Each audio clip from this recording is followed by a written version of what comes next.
You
think it's murder? I mean, clearly it's murder. What can I do to help?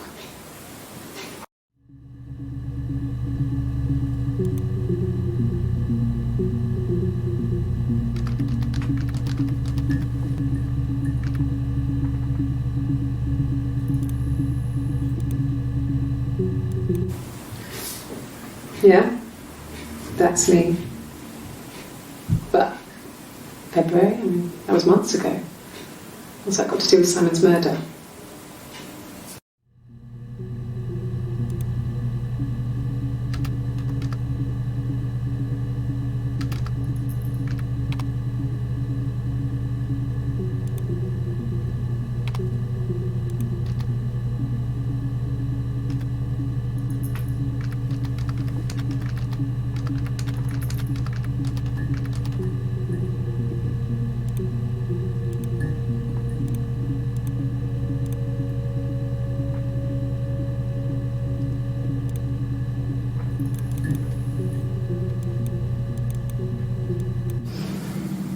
I didn't murder Simon.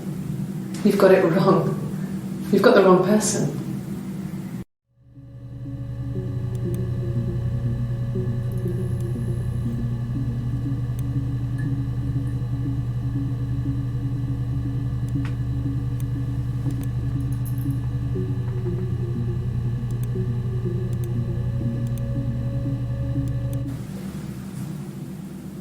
I'd like to speak to a lawyer now. Please. You have no murder weapon. You have nothing. And all these stories we've been telling each other, just that. Stories.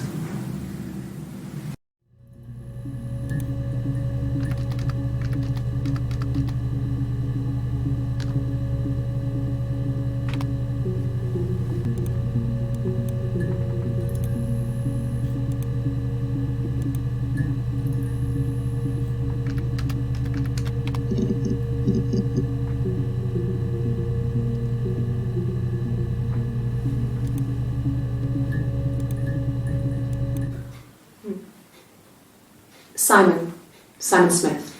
He works at Ernst Brothers Glass. They do windows, all kinds of glass. Simon does the more special work, mirror making, feature windows, artistic things, really beautiful things.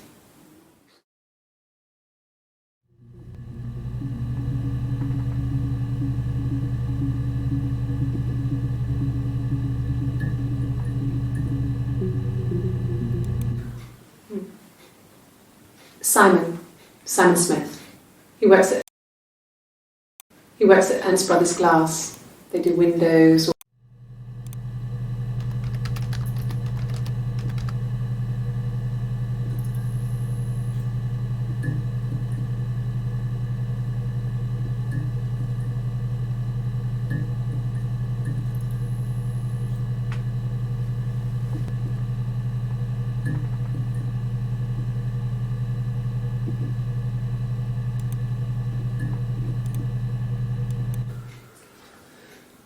Simon is 6 foot, darkish blonde hair, average build.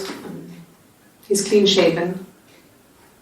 If his beard grows, it goes ginger, so he shaves it. I mean, not that there's anything wrong with ginger hair. I bought a photo. They said a spring photo. This was taken last year on holiday in Rome. It's the best one I have.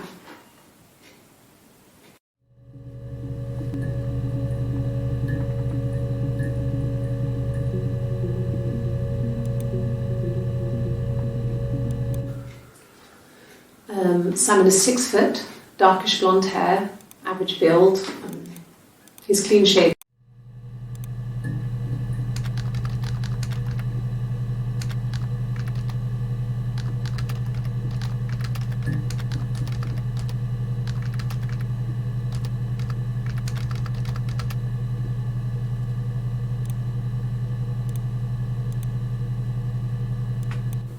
It's the Rockington Arms, the Rock. It's run by a nice couple, Peter and Susan. There's some other regulars there that Simon likes to drink with, and the barmaid they're having sometimes, Helen. Peter said Simon had been in and had a few drinks. It's the Rockington Arms, the Rock.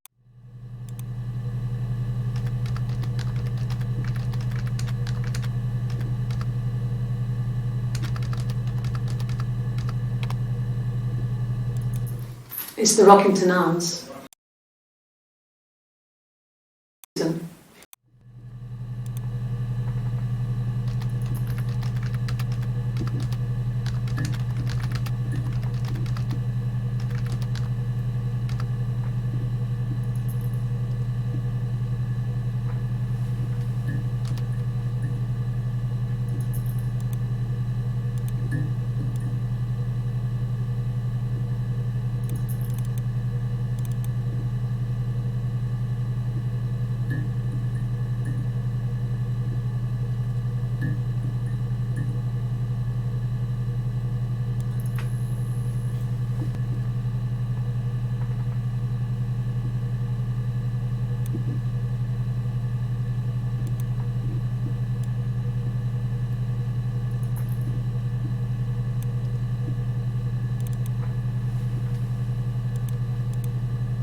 Yes, there's an Amstrad one.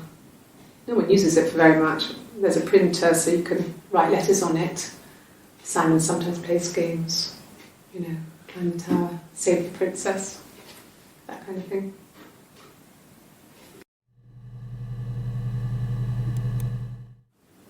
Yes, there's an Amstrad one.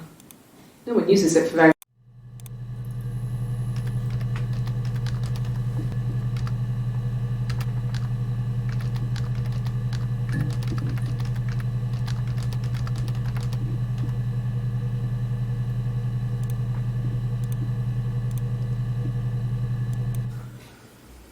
Simon isn't the type to run off or do anything crazy. Someone must have done something to him, or there must have been some kind of accident. So what do we do next?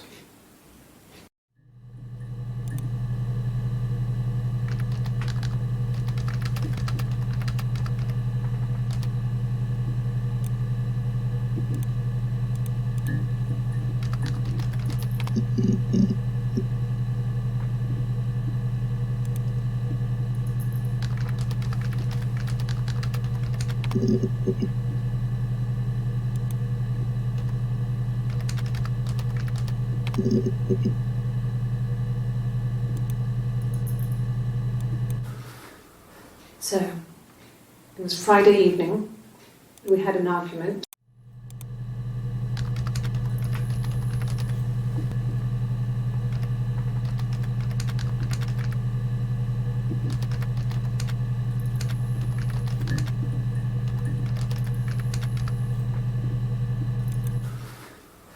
So, it was Friday evening, we had an argument, he left. On Saturday he didn't come back. I waited all day. He was supposed to go help Eric out with something on the Saturday afternoon. They had a job, but he didn't show. So Eric was ringing on the phone. I checked at the Rock, that's our local. They said they'd seen him on the Friday night, but not since. He still wasn't back this morning. It just isn't like him at all. Still not back by dinner time. It's getting dark again. So I decided to come see you. His parents haven't heard anything either.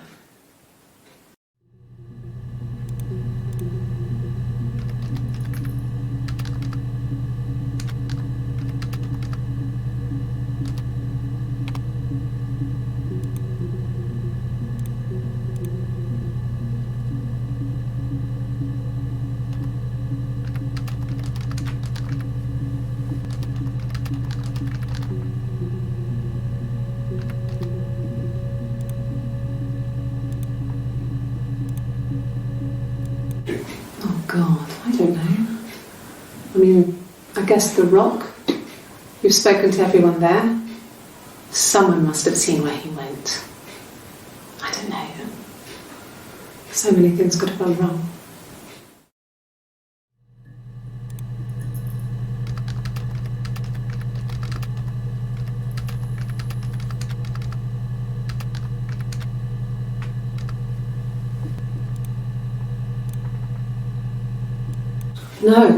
No one has been in the last few weeks. We had a plumber come in 3-4 weeks ago. Someone summoned you from the Rock.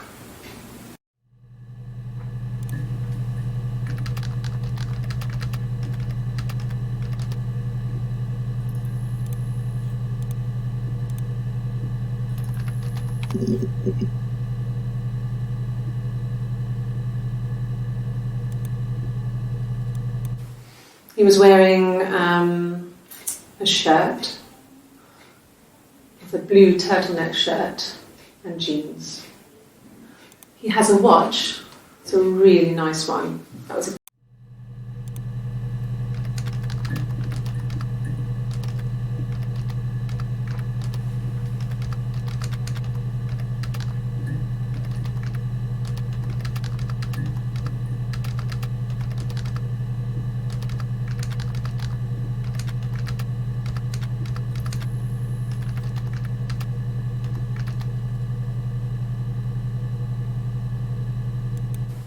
He was wearing.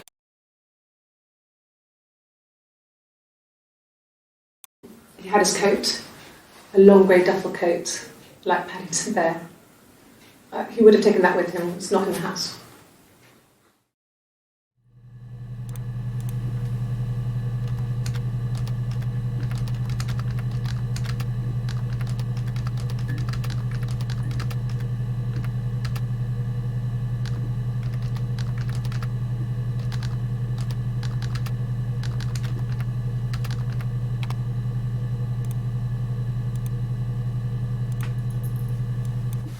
Yes, there's a car that we share, a Cavalier, and a van he uses for work.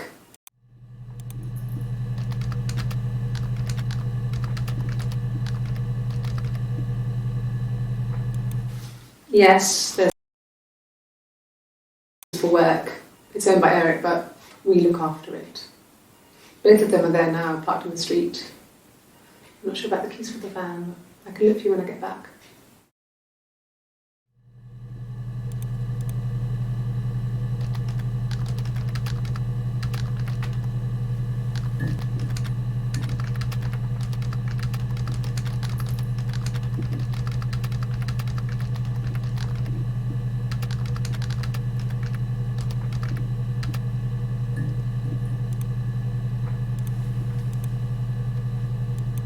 Yes, that would be in his wallet. It's a Visa, a silver one. He doesn't like to spend money he doesn't have, so...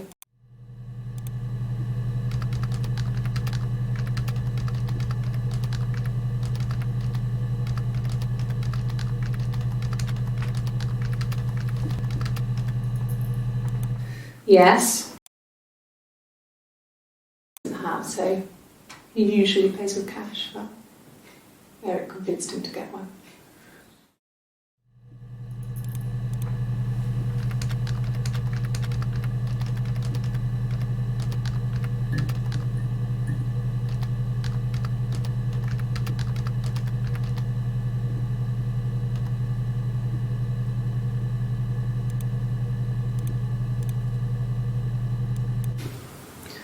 Eric was like an uncle to him.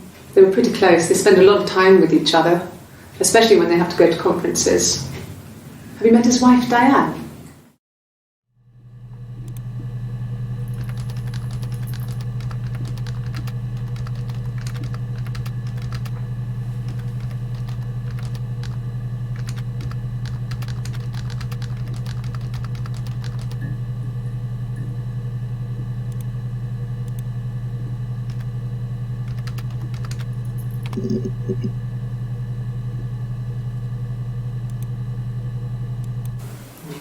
Diane is really nice. She helps out with the glaziers, organises the Christmas party, that sort of thing.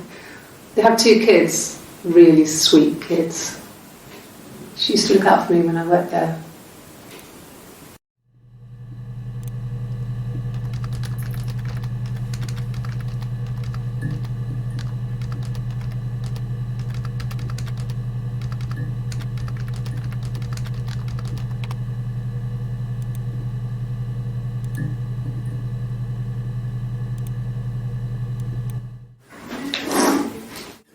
Yeah, that's Simon's watch. It was a gift from Eric. He got it this year. It was a wedding anniversary gift. Steel.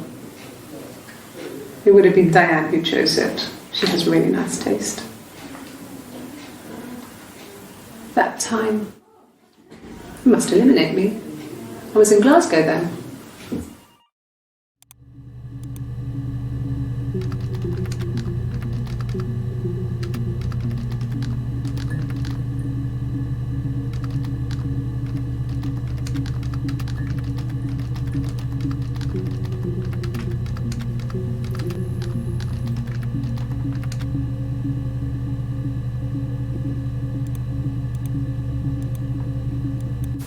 Not really.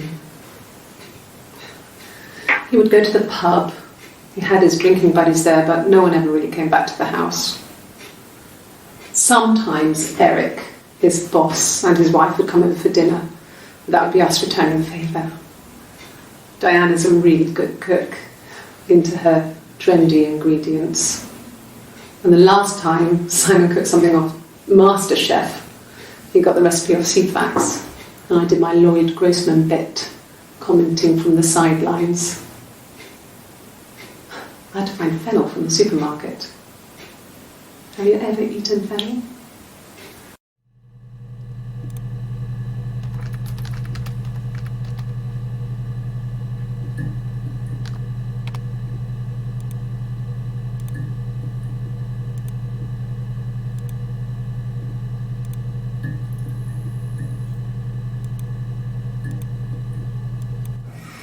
Simon and Eric arguing?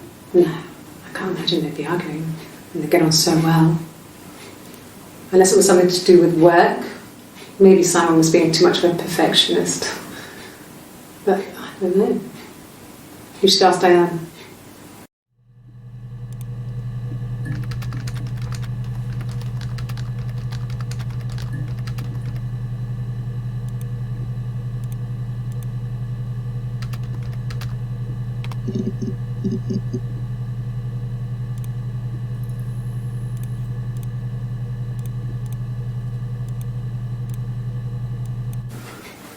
I guess you could call it that, but we were both happy to get married. It was a beautiful wedding. We had our first dance to Come Back and Stay. I'm not sure if that's a good wedding song, but I loved it. I chose it. I mean, it was genuinely our first dance. We'd never danced together before. It was probably awful to watch, but I enjoyed it. It felt like it was just me and Simon for that moment. Just the 2 of us.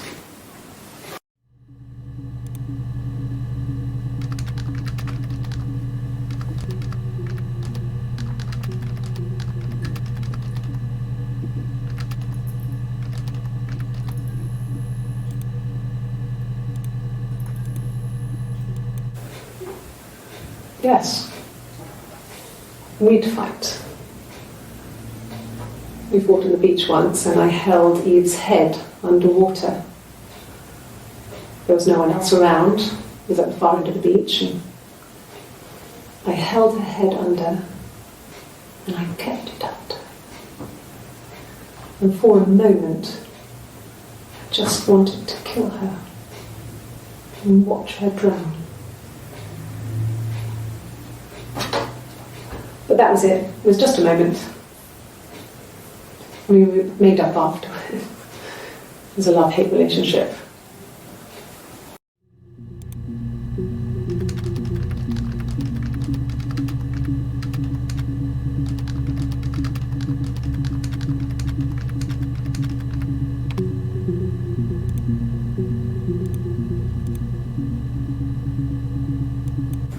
It happened very quickly. We hardly had to talk to each other. We agreed almost silently. The baby was what mattered. We'd help each other. We cleaned up. We bagged up the broken mirror, her clothes. They're gone. We took him down to the cellar. We knew we had an alibi, and we wanted the body to be found later. We wanted to have suspicion on us so we could then disprove it rather than have it linger.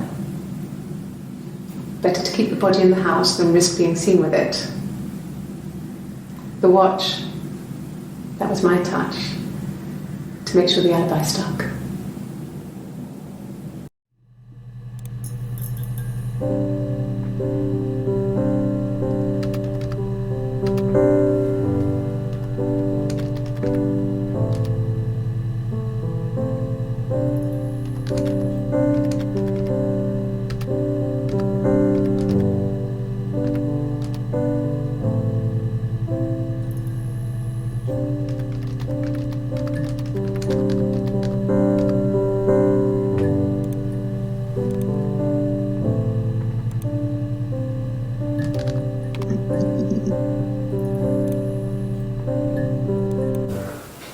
Well, my friend Eve.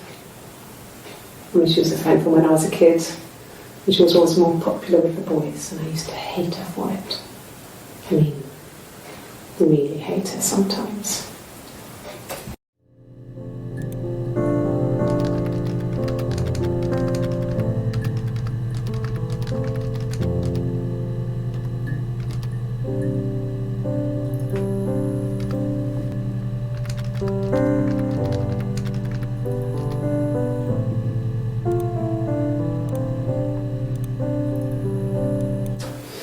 Police station. Yeah, when I was young, we ran away on my birthday.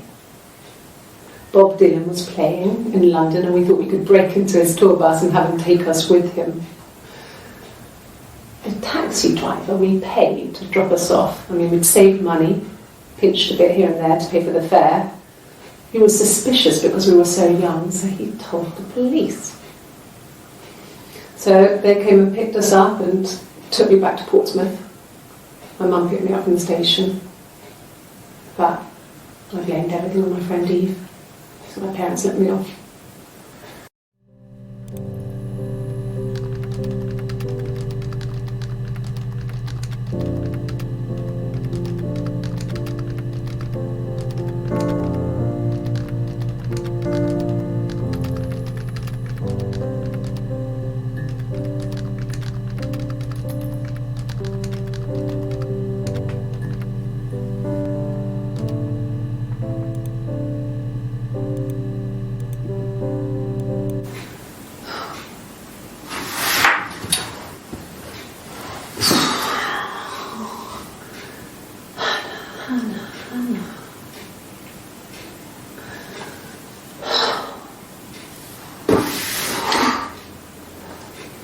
What are you doing talking about Eve?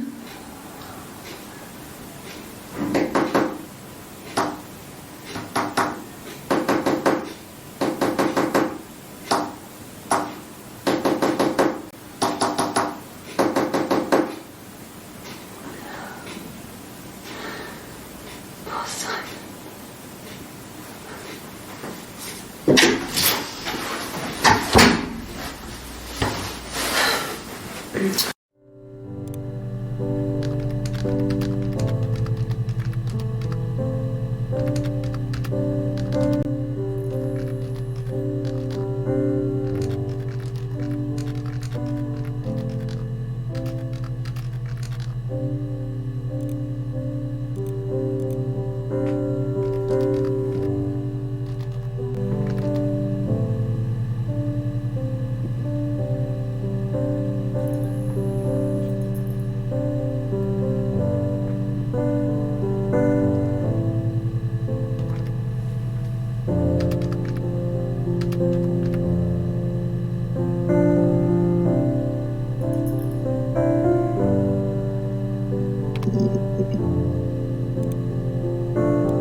Well, I don't know. I probably had to pop out and get something, that's why I was speeding. And that wouldn't have been noted on my timesheet. But I really can't remember back to February.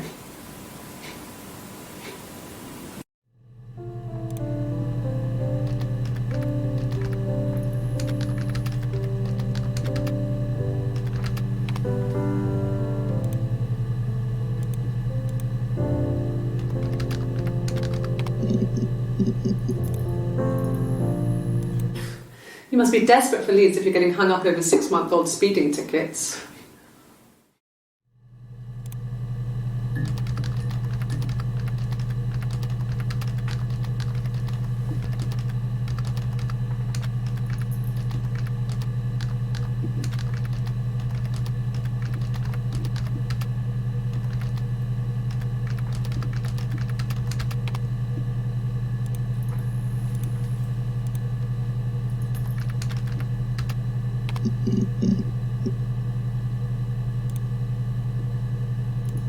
My name is Hannah.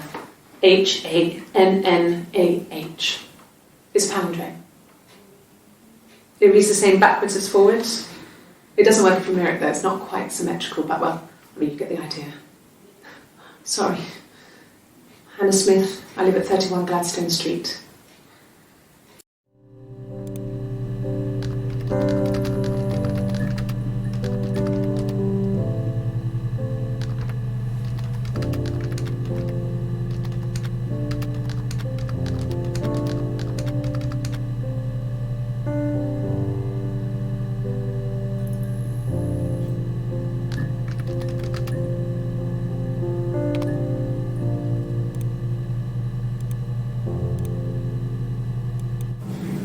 Yes, my name is Hannah Smith. Oh, shit. Sorry.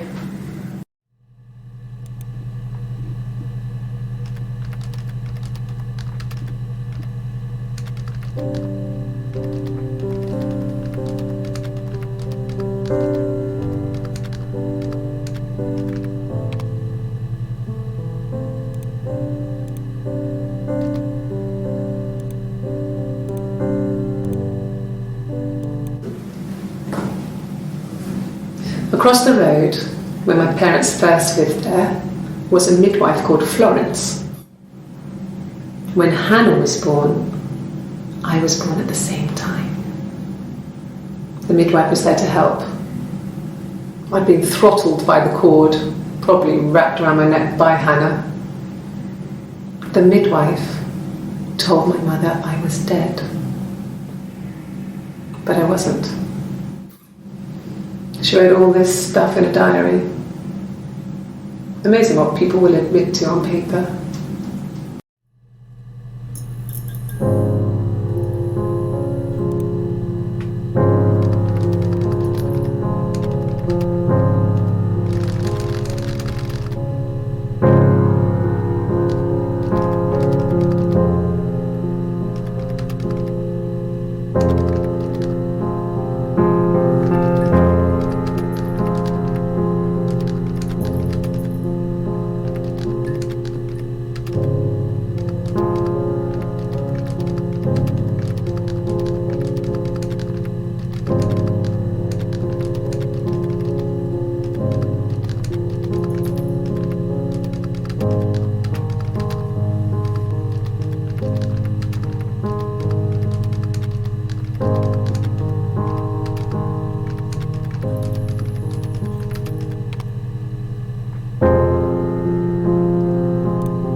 She recognised me from the window. She told me to come inside, and she hid me. They had made the attic into a place where Hannah could play. There was a dollhouse. She hid me up there. No one else ever went into the attic. It was her place.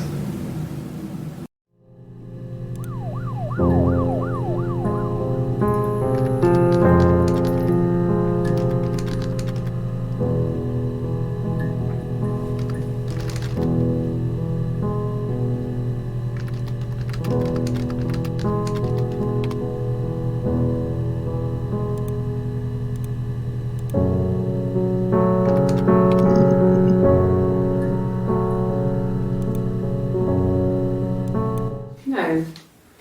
I mean, yes, we have arguments, but he never runs off. He always comes back. We make up. It's always that way.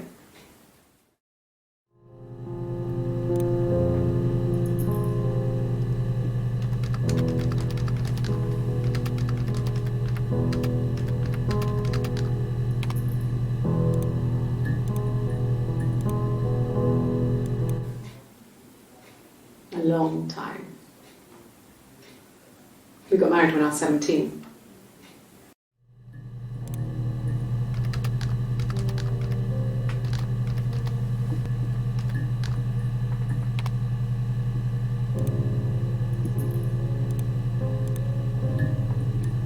No, not drugs.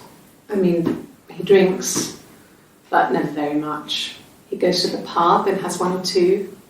Sometimes we go together.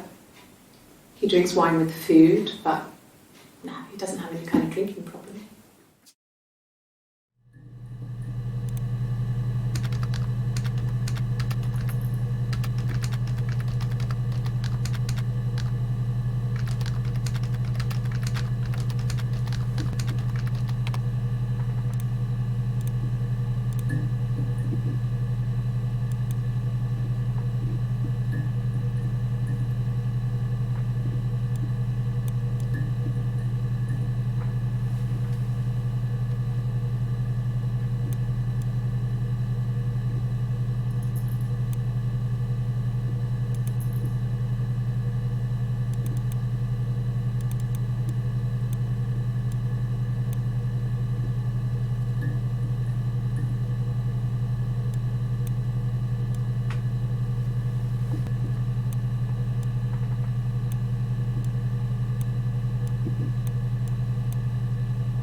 He has a wallet, a huge, silly thing, leather, real leather, I think. He packs it full of stuff, business cards, receipts, lottery tickets. He always carries it in his back pocket. I think that's why he's got a bad back. He sets the discs. I haven't seen it, so he must have it on him. He always takes it out of his back pocket before, when he comes in, if he's in the house.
Yeah, that's me. But February, that was months ago. What's that got to do with Simon's murder?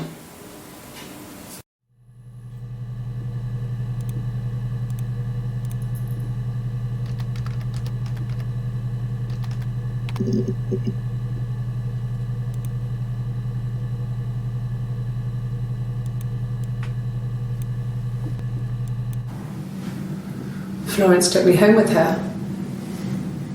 Mother hadn't been expecting twins and had a healthy baby. I guess she was just happy for Florence to clean up, take away the evidence that this was anything but a happy occasion.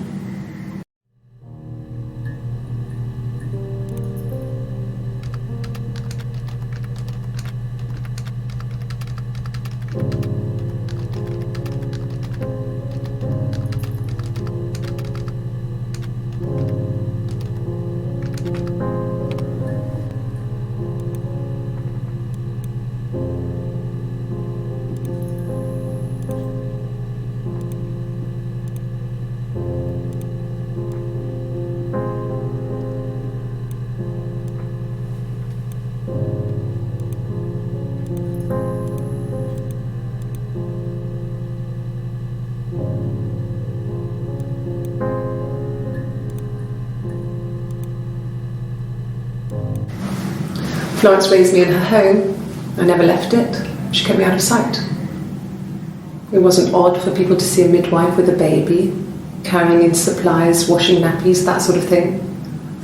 I never knew any different. I grew up looking out of my window and seeing her across the road. I thought it was like a reflection in the mirror. She was me.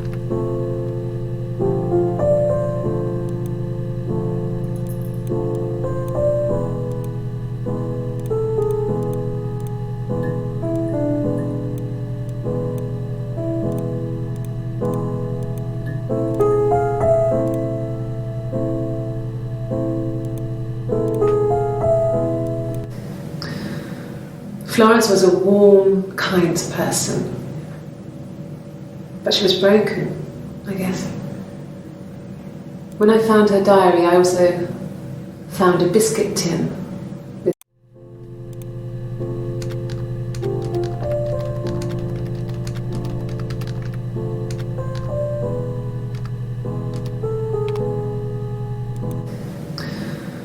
Florence was a warm, when I that kind of thing. Her story wasn't there. I never really spoke to her about it. I was far too young to really understand. I guess I just put it together later.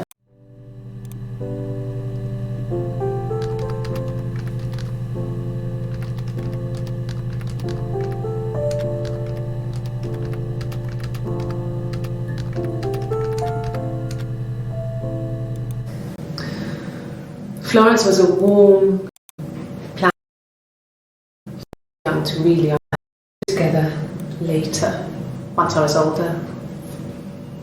She had loved children, planned to have a large family, but her husband died in the war. And that was back when you married for life. She never felt like she could marry again.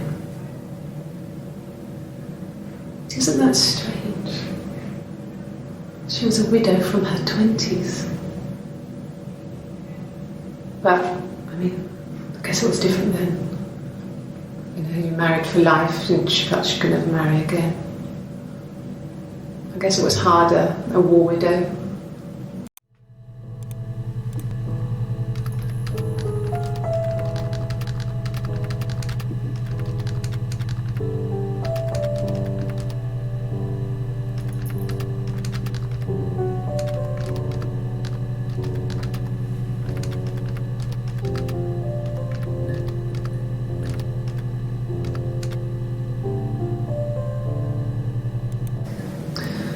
Different then.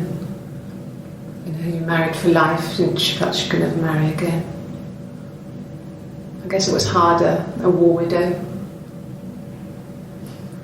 One of the dead. I don't know, maybe there was more to it than that. I don't really know.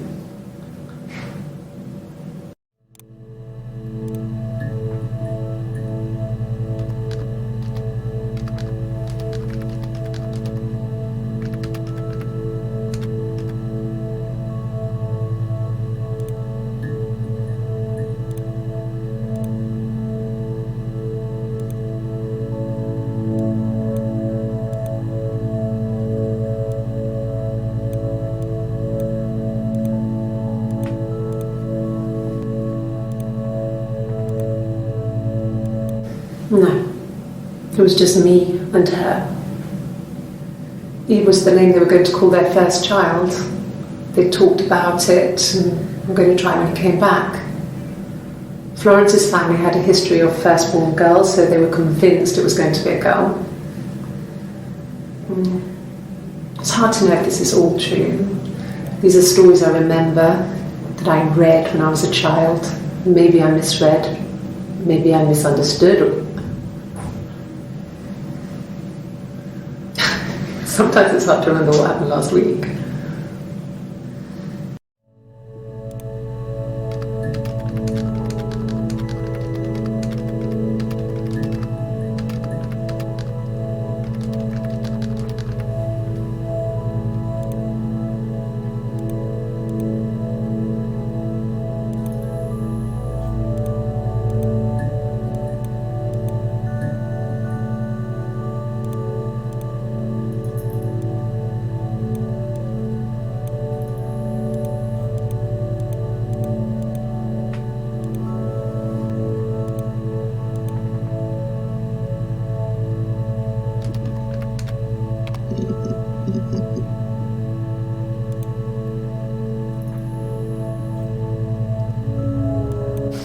We spent the wedding night in a hotel in Brighton.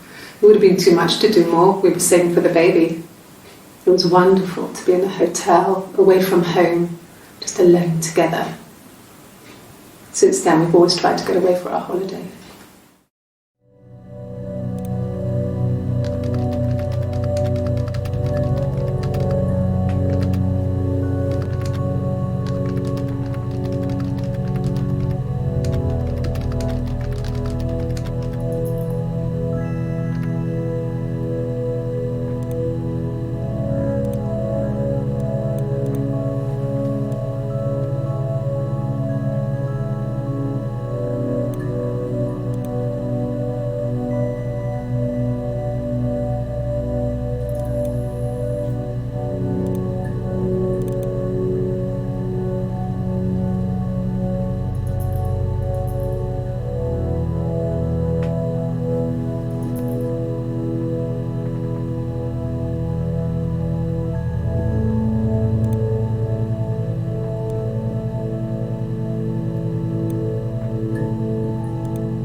afford our own place. Simon dropped out of school, went full-time at the Glaziers. That was Eric's generosity. We moved in with his mum and dad. They had a spare room for us and the baby, if it came. It was a nice change, time to myself, living there for those months, full of hope.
We couldn't afford our...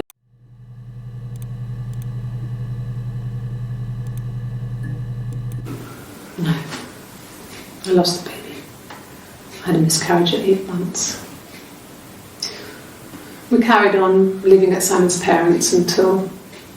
well, it was only a few months after.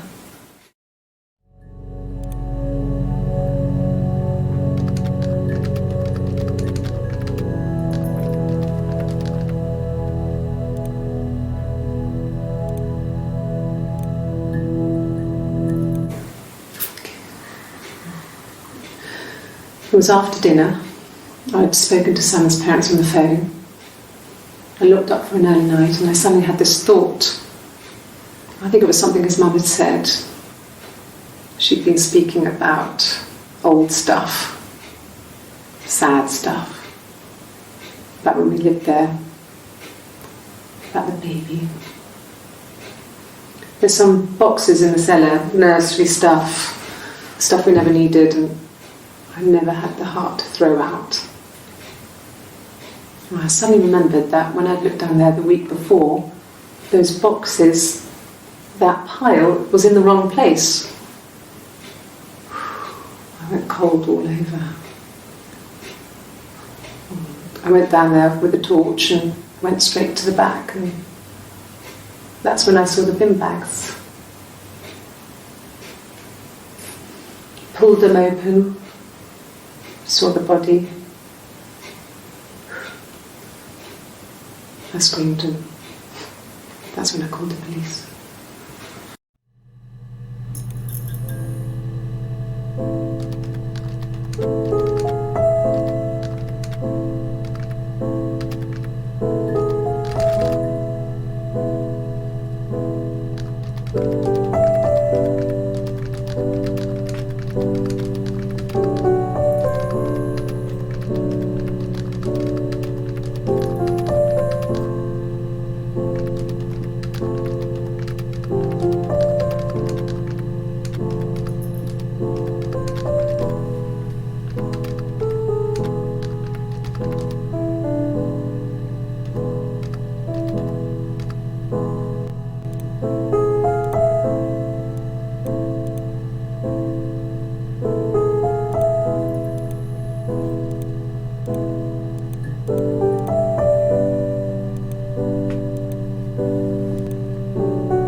It was a shock to him. I mean, we never thought it was possible. I don't know what he... I mean, I hadn't decided whether to keep the baby. I wasn't really ready to talk to him about it.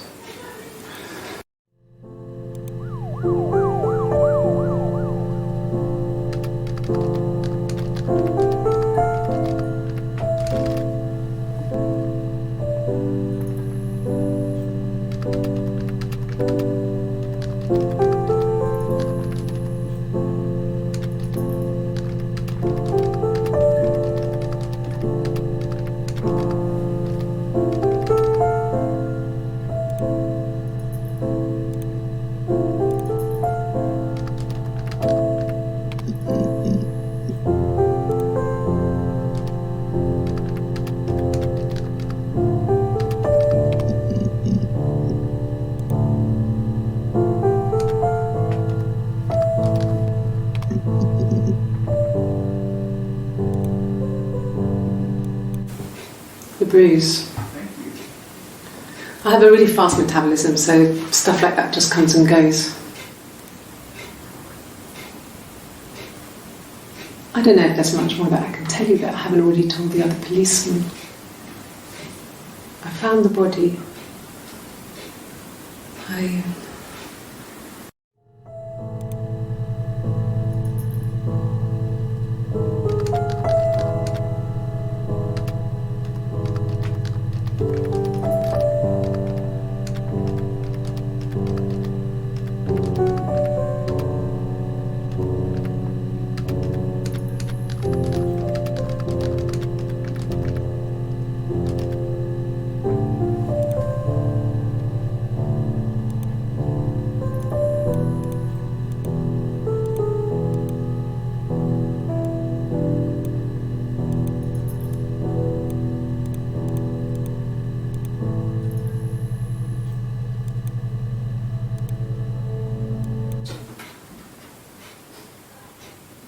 His body didn't look real. And his throat, it looked like his throat had been cut.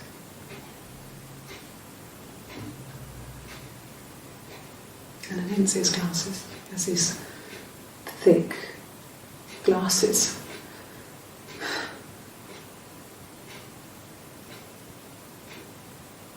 Doesn't always wear.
Really? Okay. Here's the rest. Oh, they laid a body on the doctor, oh, the wind and the rain, till a fiddler with a fiddle came walking by on a dreadful wind and rain. Body on the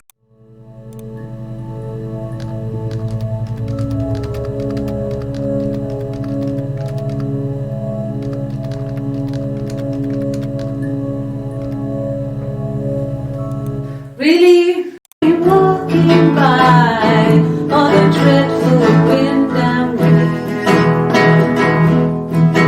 and he made a fiddle bow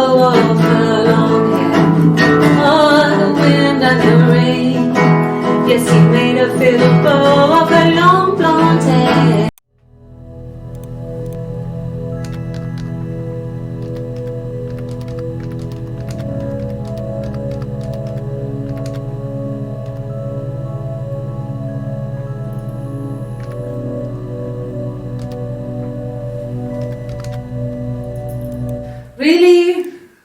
Made fiddle pegs of her finger, made a fiddle bow of her long blonde hair. What a dreadful wind and rain. And made fiddle pegs of her finger bows. Oh, the wind and the rain. Yes, he made fiddle pegs from her finger bows. Oh, the dreadful wind and rain. And he made a fiddle out of her breast.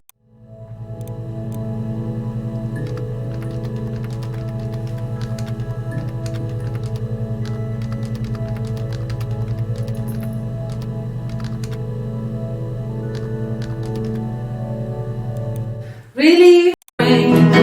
Yes, he made fiddle pegs from her finger bones. Oh, the dreadful wind and rain. And he made a fiddle out of her breastbone. Rain and rain, the sound could pierce her heart.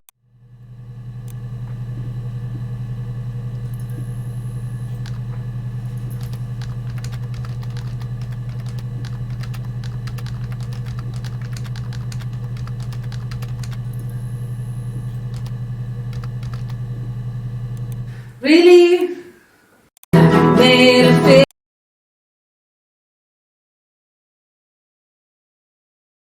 Sound could pierce her heart of stone. Oh, the dreadful wind and rain. But the only tune that the fiddle could play was oh, the wind and the rain. Yes, the only tune that the fiddle could play was oh, the dreadful wind and rain.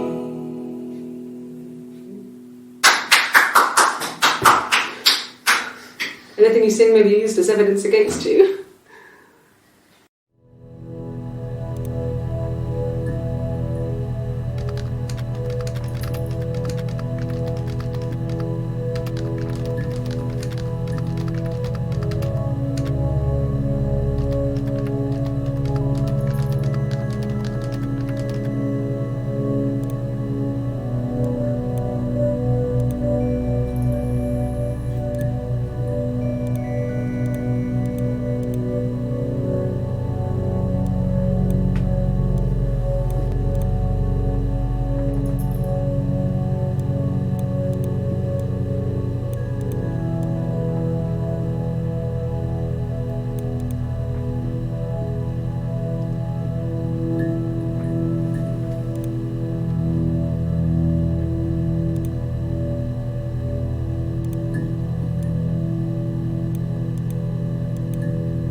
Yes. To kill her.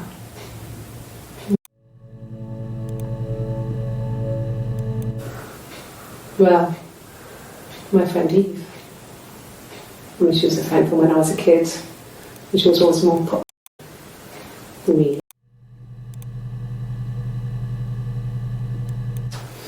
The police.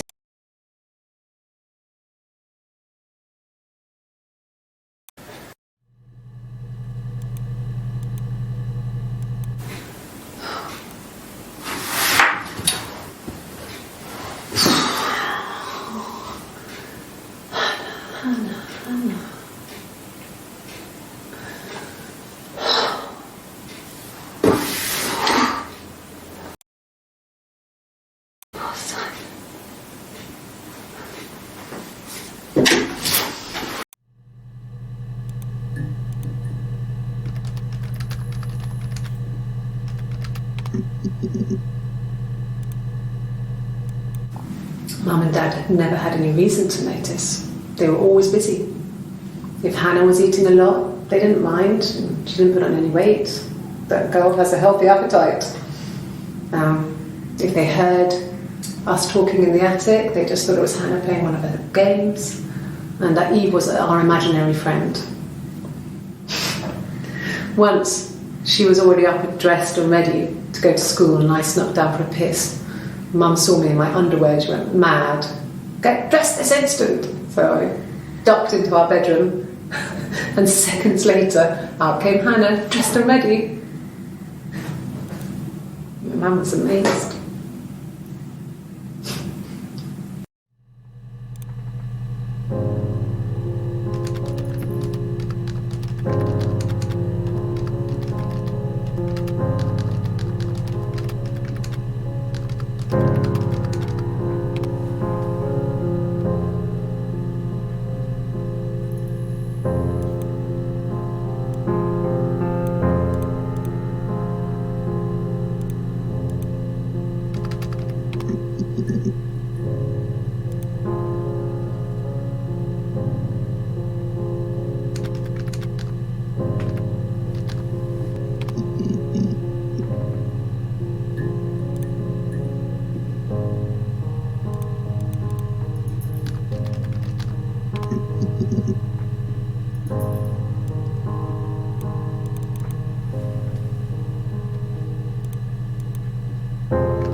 They'd gone to bed feeling ill, thinking it was flu or something.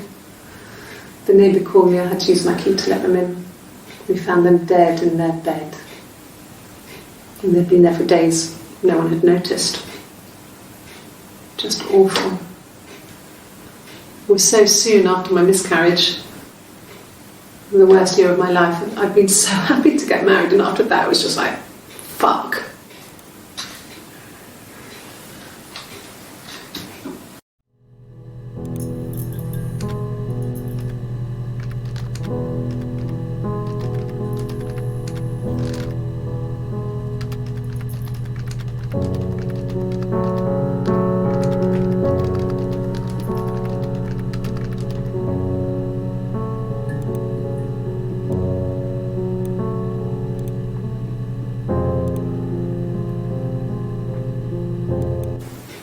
It's all that matters really, the baby.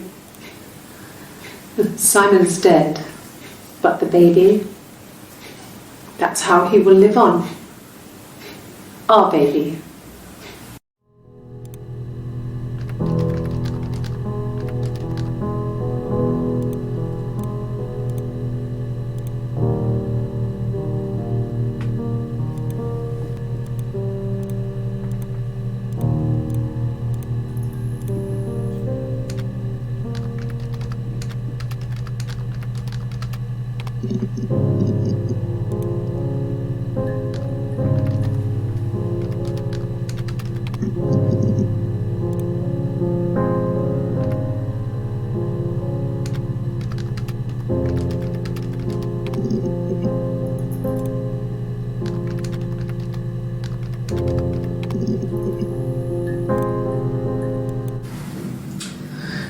I was living in the attic.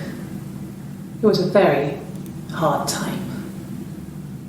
I was depressed, was still pretty sick of the STD. And I came down one morning and they were dead. They were in bed and both had been sick. They'd thrown up a lot. And I'd slept through it.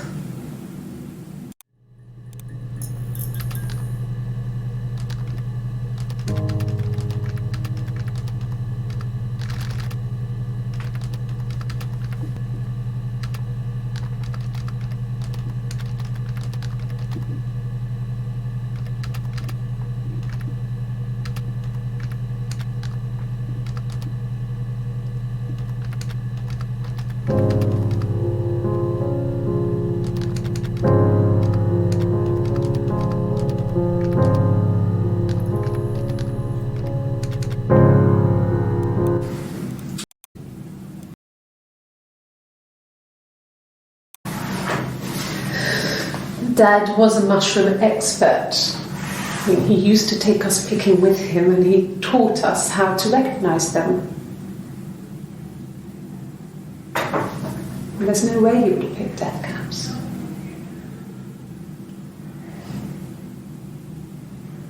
But the police believe that's what happened. They never even looked in the attic.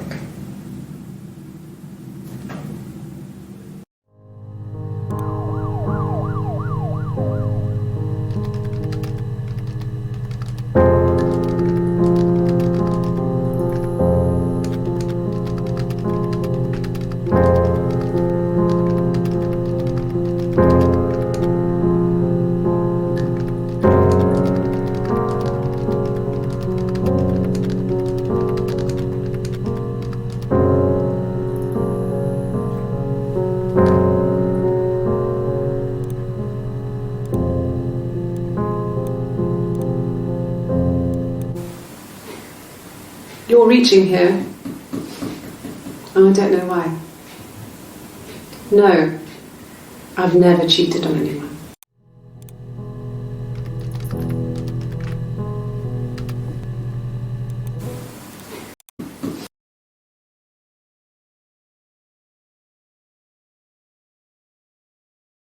Never taken anything from anyone. Simon is dead. But I have my baby to care for. Why are you trying to make me sad? Why are you so obsessed with sex and affairs? You cheated on your wife. Is this your thing?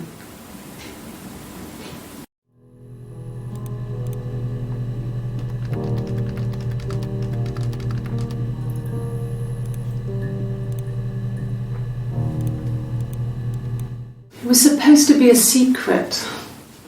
Just because Simon is dead doesn't mean I have to give up all his secrets. It doesn't have anything to do with what happened to Simon.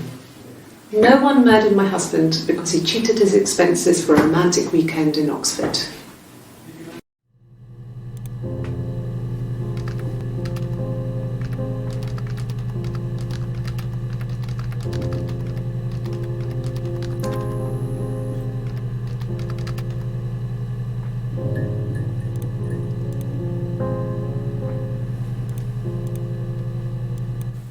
Rehearsed?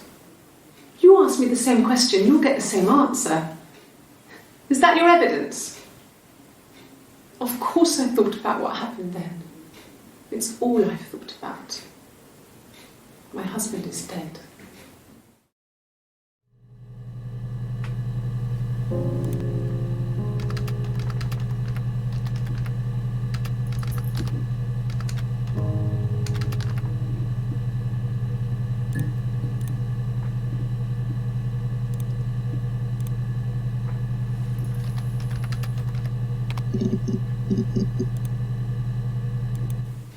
And what did your wife do? She didn't kill you.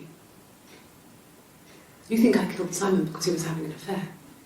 Well, I didn't kill him. I wasn't even there. I was in Glasgow worrying about whether my baby was still growing inside me. I mean, why would I kill Simon? I loved him.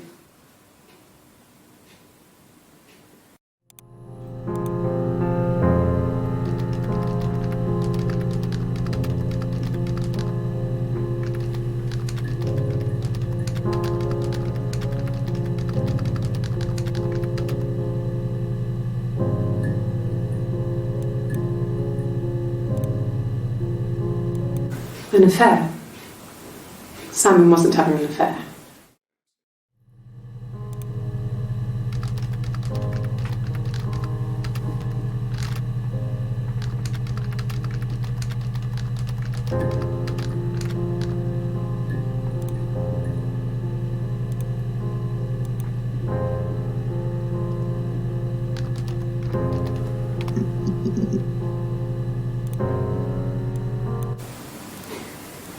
You're reaching here.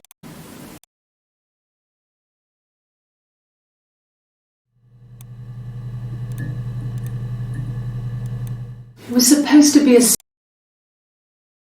romantic weekend.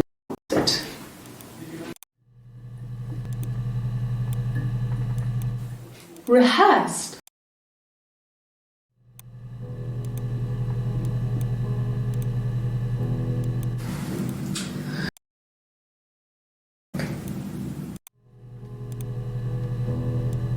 An affair.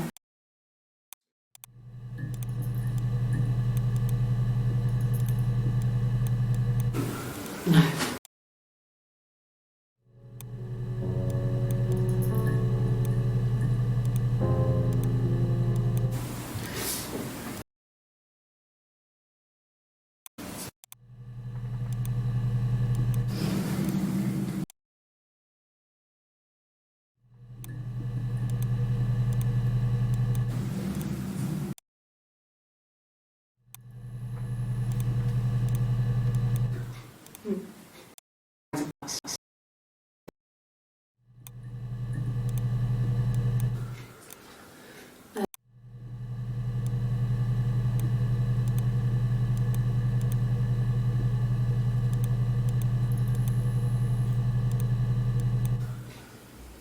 Simon isn't the type.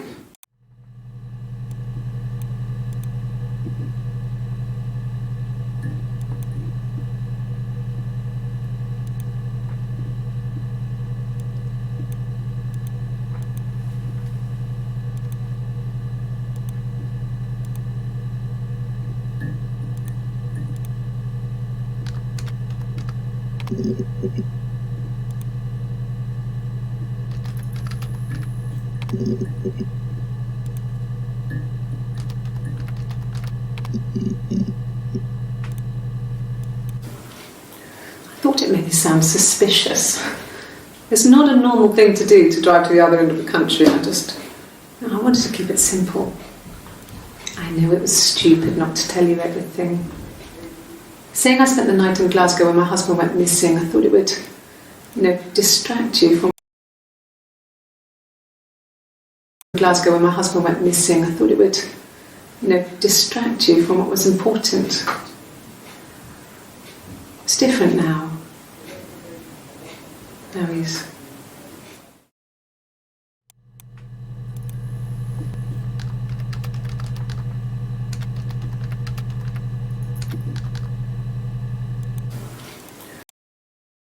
My husband went missing.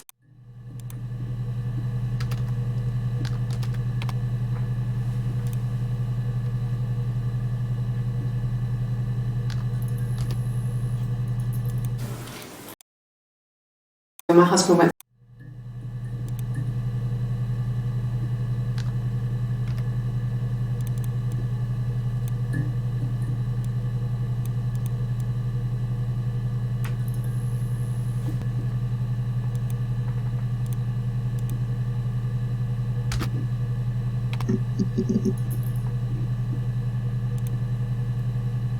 So I got in the car and I drove. And just kept driving north. Just kept going, just wanted to get as far away as I could. When I finally stopped, I was all the way up in Glasgow. I was so tired.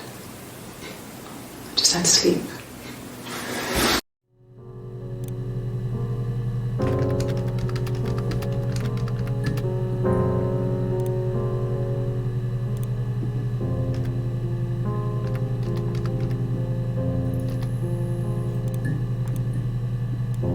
Yes. I got to Glasgow, I was exhausted, so I pulled over and slept in the car. I woke up because a rubbish truck went past.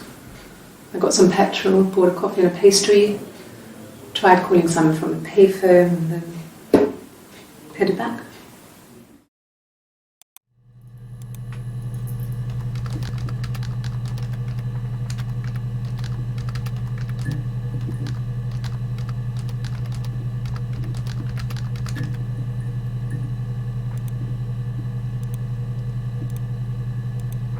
I got in the car. No, I don't think so. Glasgow was deserted that early in the morning.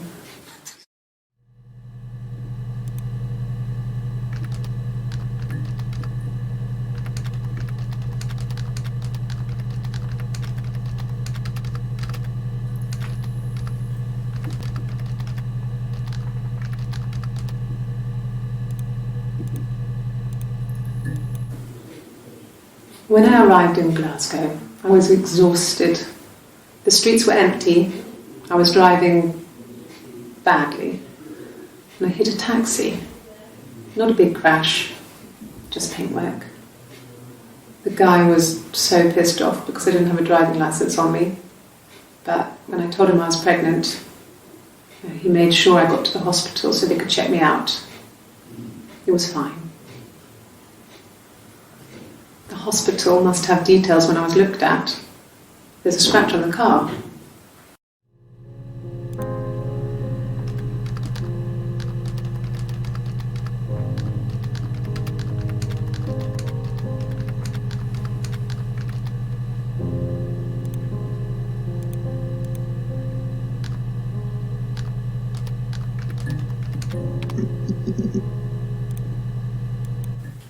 I don't see how it's hard.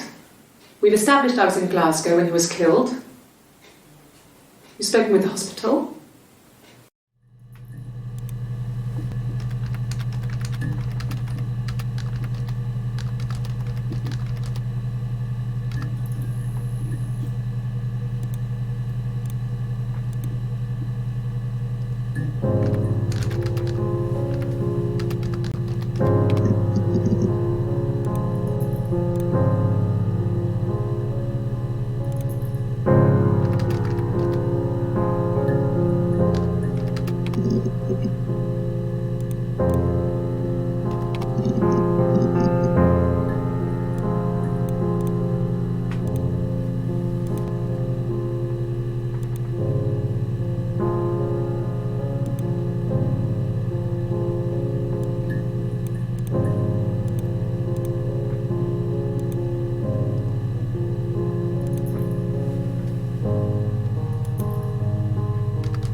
No. The parents decided there would be a wedding. And after the wedding, Hannah moved in with his parents. There was no way I could follow, so we were separated again. I stayed in the attic. It was hard. It's like I suddenly didn't exist.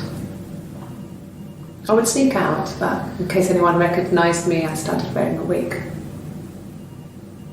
Hannah and I would meet up in the park. I was trying to get pregnant, but I couldn't. I couldn't do it with anyone we knew, so it was sex with strangers, drunk guys I'd met in clubs, parks and alleyways. I was 17. It felt like I was being punished. But it was Hannah who had betrayed us. I had to stop when one of the guys gave me an STD.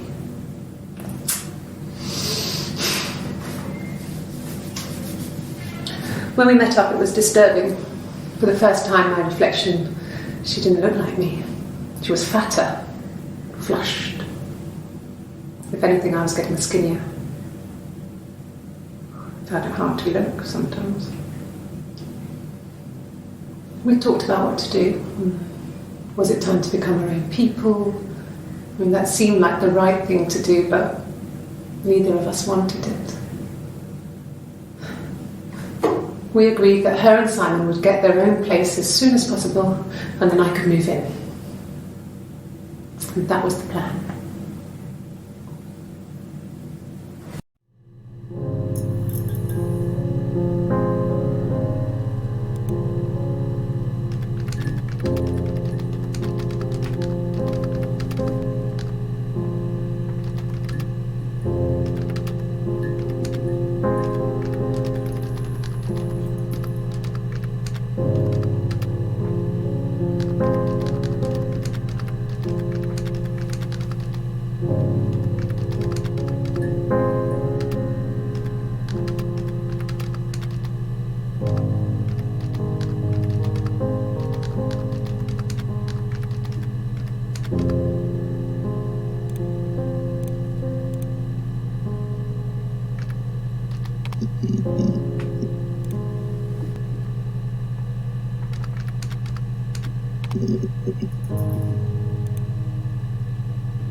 A wig? You mean, what type of wig?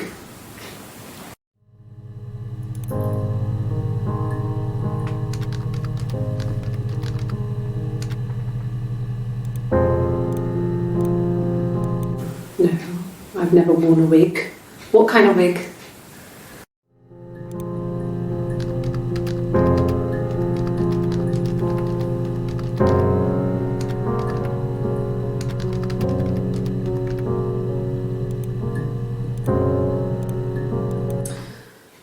This other person doesn't exist.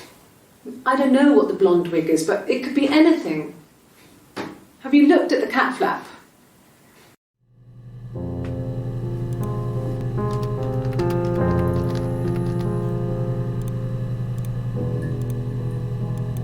This was about 9. I went round and she was waiting for me. She was furious and so angry, the kind of anger you can only have towards yourself. We screamed at each other, argued, cried, we fought. I hit her back, left a bruise. I had my wig on from performing and she tore it off. Eventually we grew tired of fighting and I left.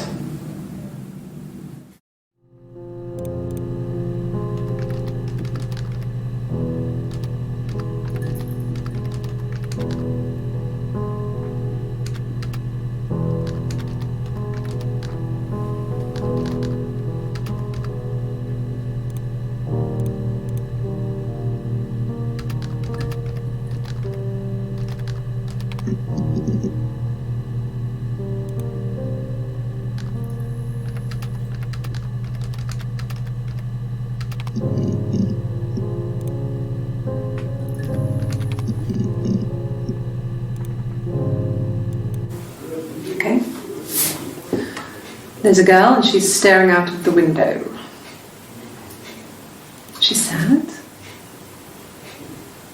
She's trapped. She's here. She's looking out the window because her mother won't let her out.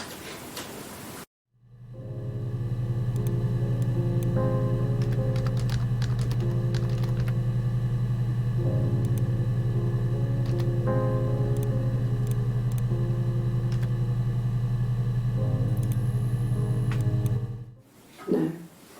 I think he spoke to Helen. She said he was upset about her argument, but I'm not sure what else he said. He likes Helen. He likes blondes.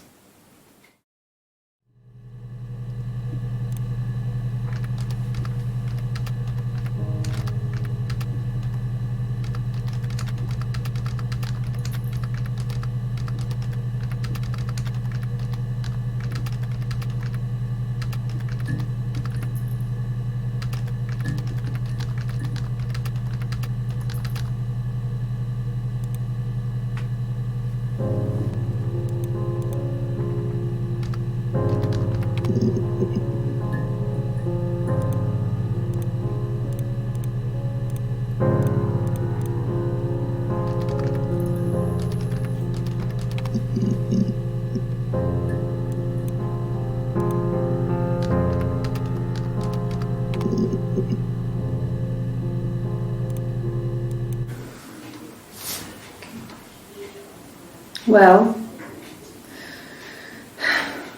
she has a knife But she's been cooking, I guess. She's been cooking him his favourite meal. She's his wife. And he's asleep and she doesn't want to wake him because he's ill. That's why she's sad. Because he's ill and he might die. It's kind of a sad story, so I'm not sure how it ends.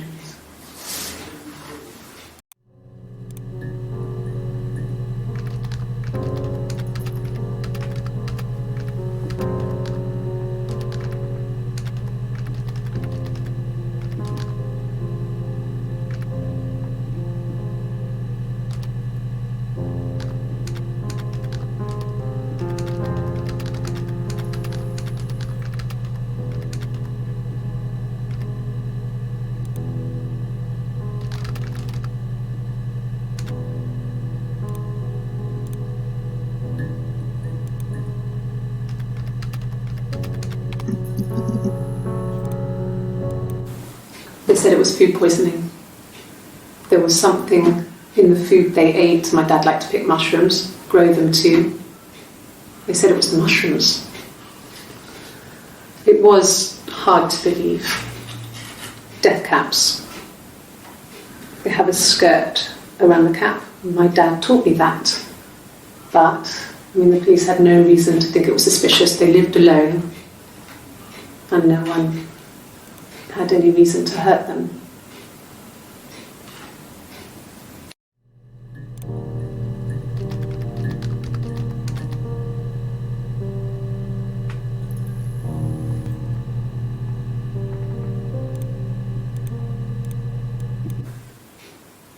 No.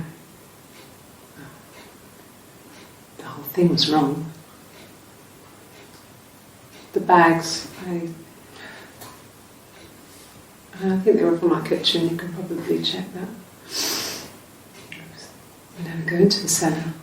It's just a place we put things we don't need. Dad used to grow mushrooms there. The bags were taped up. I think it was parcel tape, but I think it was ours.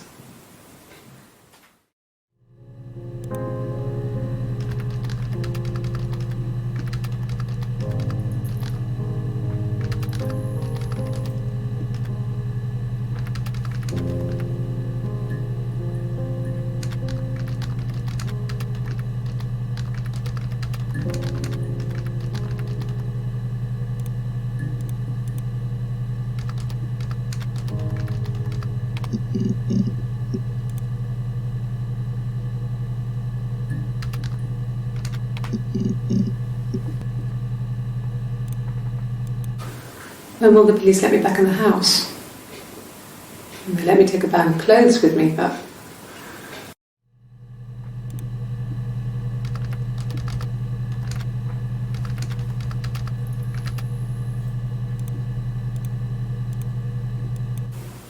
okay. I parked up in the street. It was busy, so I had to park down the end of the road. Walked up, knocked on the door, no answer. I took my keys out of my bag and unlocked the door. The main lock was unlocked. You can tell because the key doesn't turn when you try to turn it to the left. I walked in. Simon's coat wasn't on the peg. I couldn't see his shoes in the shoe rack. I shouted out. I walked straight into the kitchen because he usually sits in there to have a cup of tea and read his paper. But he wasn't there. I touched the kettle. It was cold. I looked quickly in the living room. Nothing. So I walked upstairs to the bedroom and he wasn't there. I didn't search for him because it was pretty clear he wasn't there. I had a shower. The phone rang whilst I was in the shower. I didn't answer it. I think it was Eric. Then I was just exhausted. So I lay down on the bed and I fell asleep, though I didn't mean to. I woke up a couple of hours later and I was surprised to see no one in the bed next to me. And then I remembered where I was and what had happened. That's when Eric called again. This time I spoke to him. Then I called Doug and Eleanor. And then I decided to come and see you. That enough?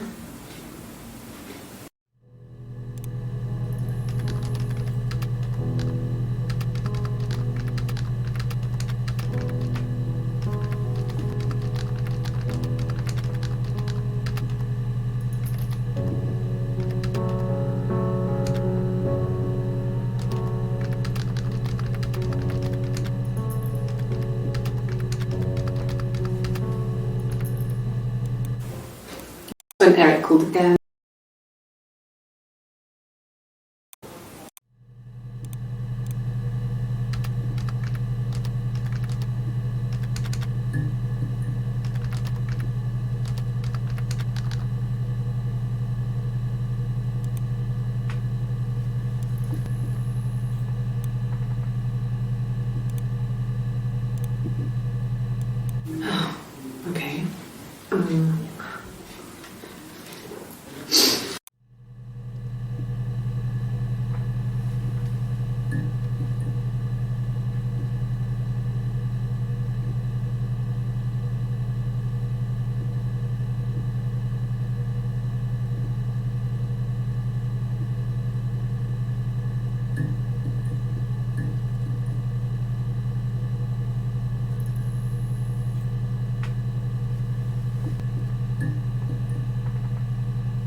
Okay.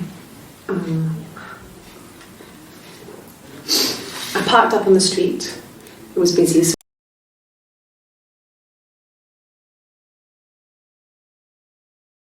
I spent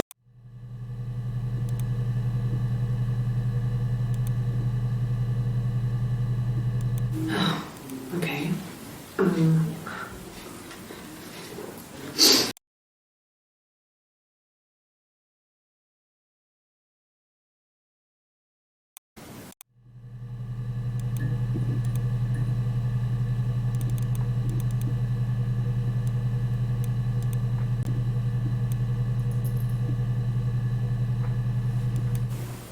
Okay. His coat wasn't on the peg. Okay.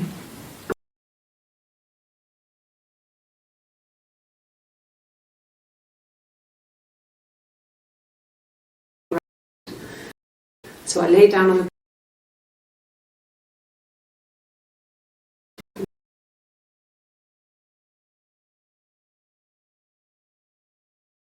you.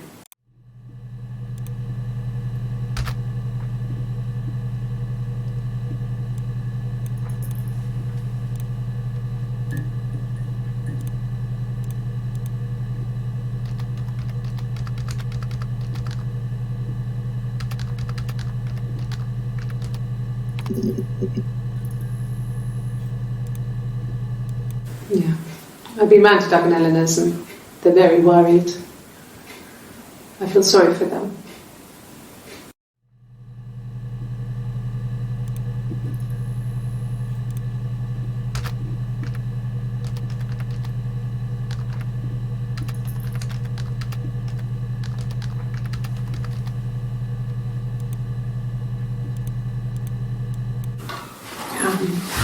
I hoover, I dust every week, maybe less.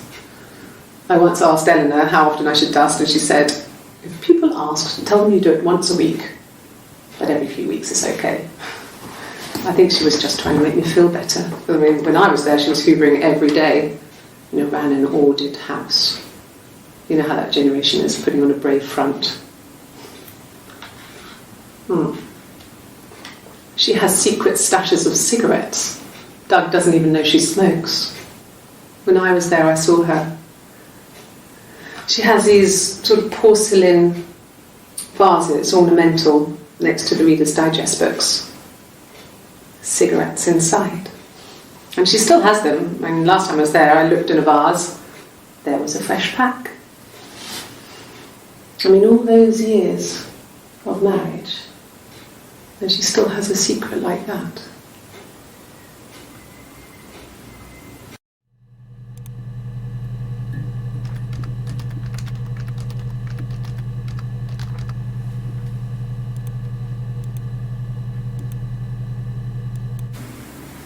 Yeah. 1984 was an awful year in the end.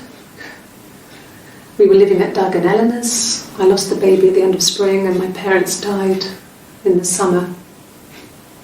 It was a hot summer, a heat wave. So when they discovered the bodies, it was just awful. Because of the circumstances, them dying together like that, they brought in a lot of police. The forensic entomologist. I had to look that up. It was because of the heat. It was just awful.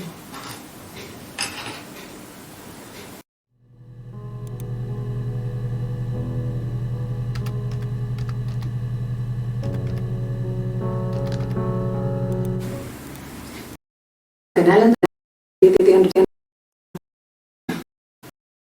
it was just them dying together like that. Entomologist. I had to look at the forensic entomologist. I had to look.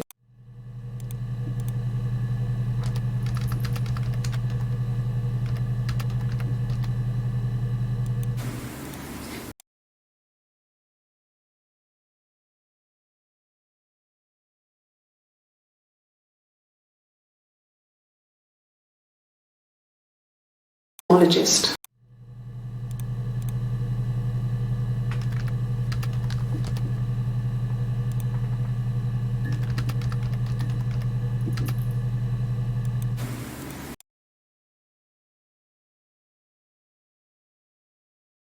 Entomologist.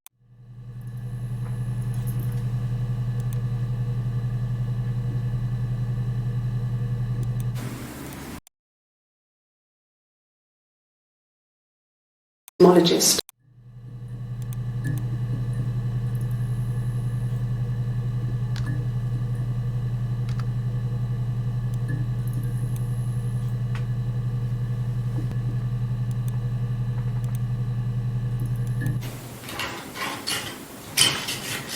This is the third day running you've called me in.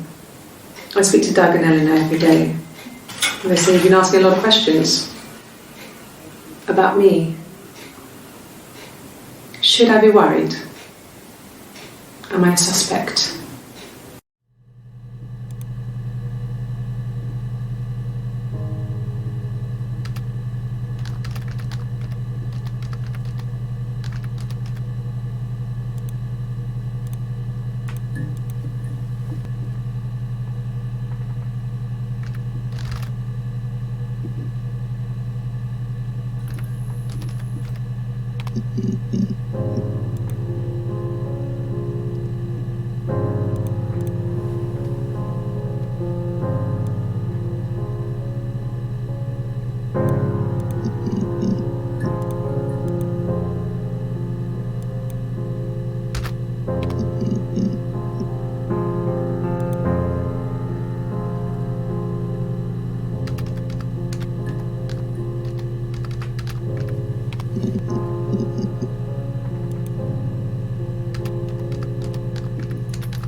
She's crying.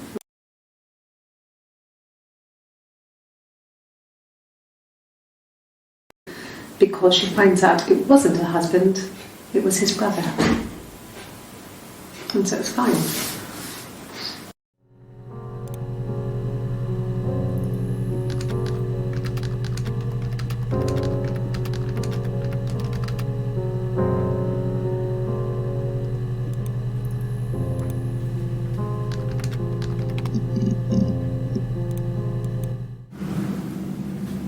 Mother wanted me to grow my hair long, but I kept cutting it myself.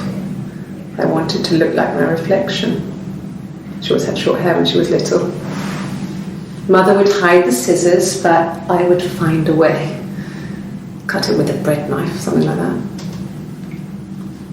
My reflection would always leave her house and go on adventures, but I never could. Mother taught me at home, and I had books and TV. Oh, TV was magical, but it was only on when it wanted to be, so I spent a lot of time reading books.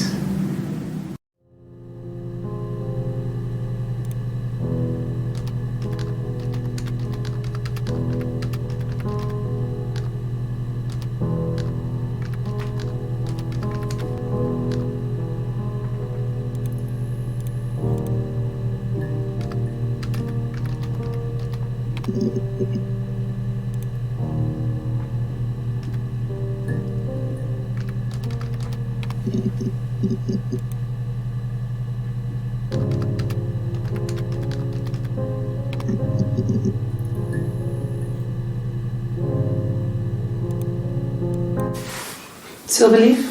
No. He normally silvers them properly. This mirror, it's supposed to look antique. The reflection isn't as good. It's the perfect mirror for someone who doesn't like to look at their own reflection.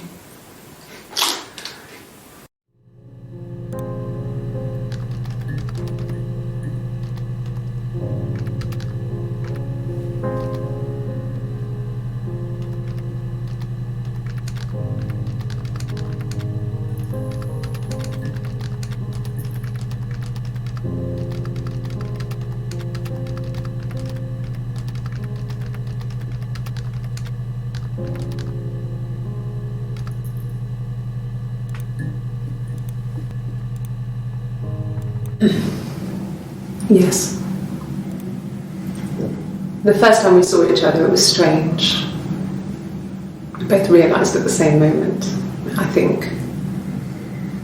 We must have seen each other before, but there was this instant when we first realised it wasn't a reflection.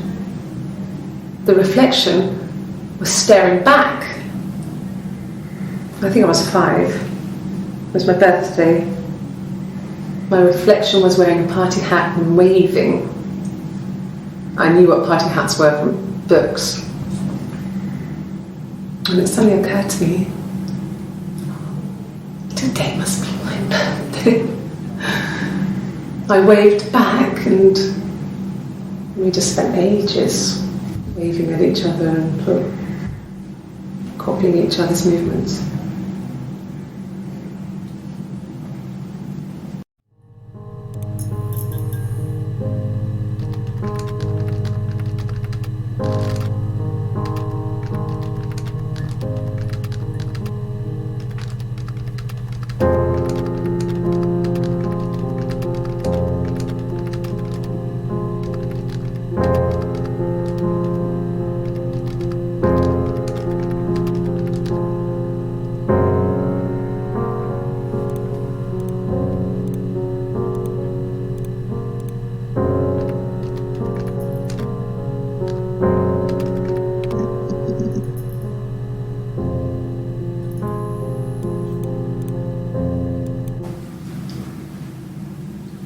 I wanted to see my reflection. I thought that if I touched her, something would happen. We would become one girl. The fairy tale was over, the witch was dead, and I'd be restored to my rightful place.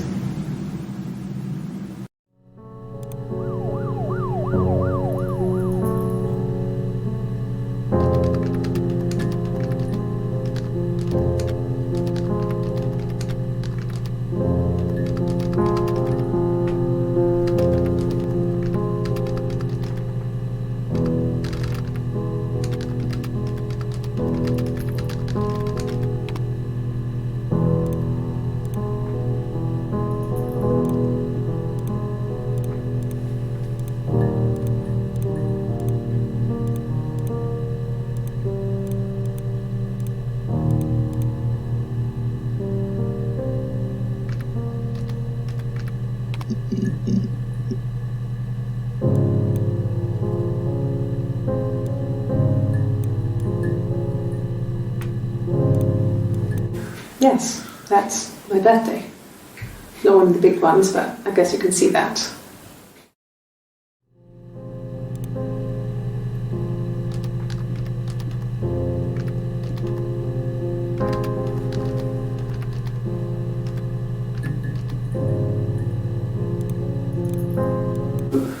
No.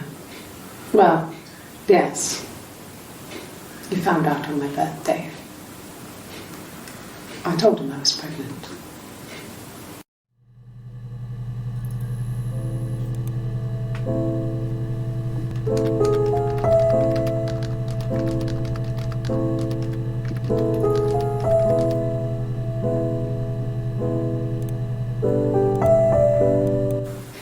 It was my birthday, like you said.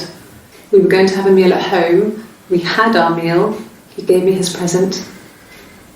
I guess I didn't like the present.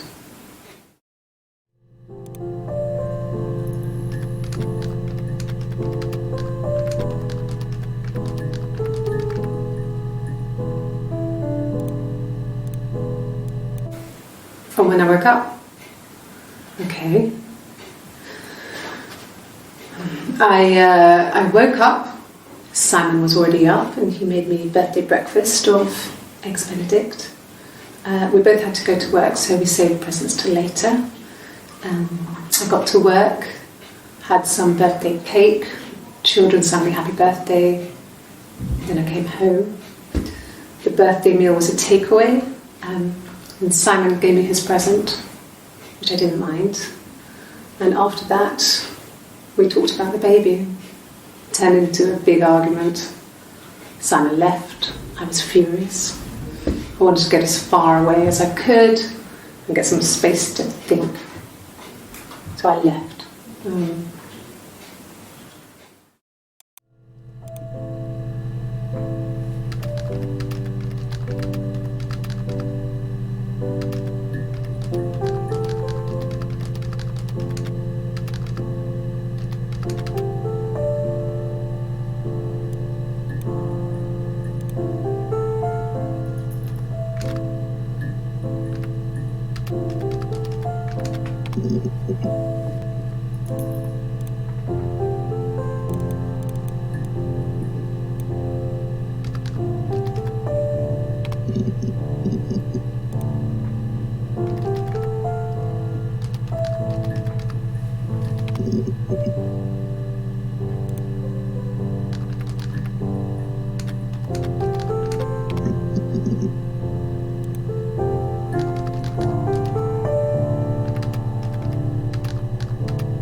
A week or so ago. It would have been the Saturday before my birthday. You know, I get like that on the weekends, have a lie-in, then want to get up and blitz the house.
Okay, she's being chased.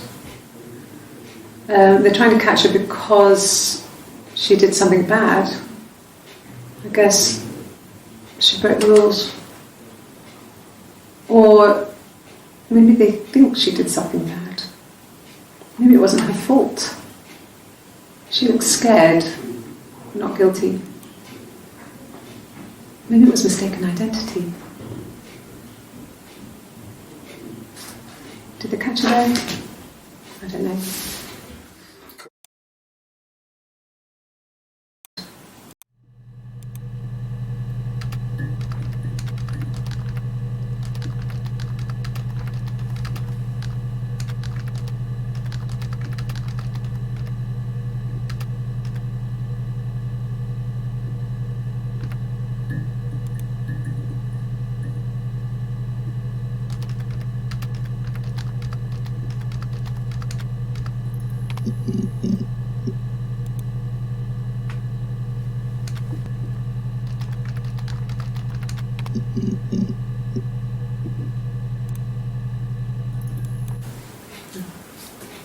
It's Rapunzel.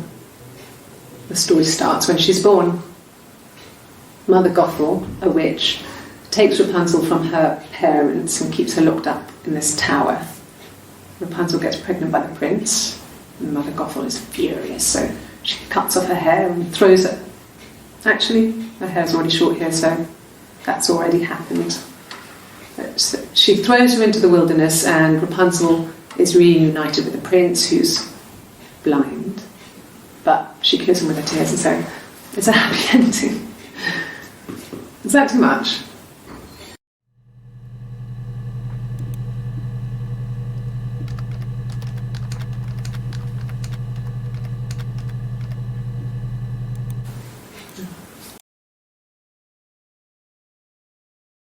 Rapunzel.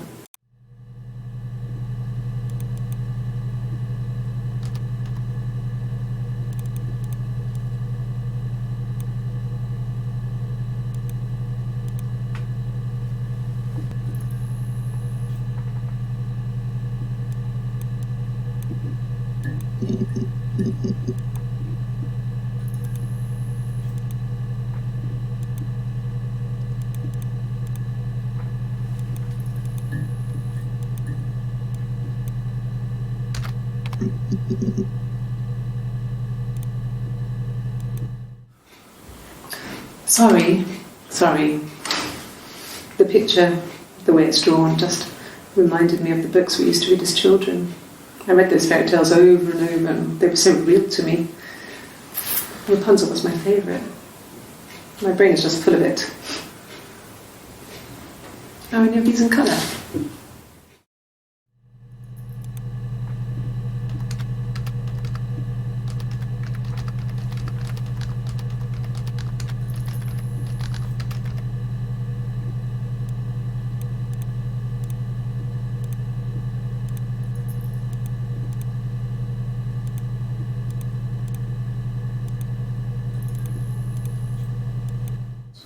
Did I pass?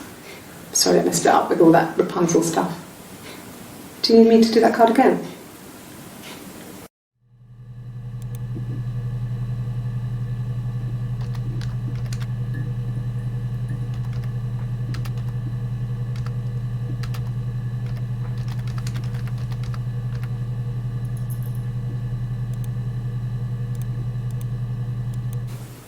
Could the hairs have come from somewhere else? I mean, could they... We have a lot of dolls in the attic. There's a Rapunzel doll with long blonde hair. Could they have come from there?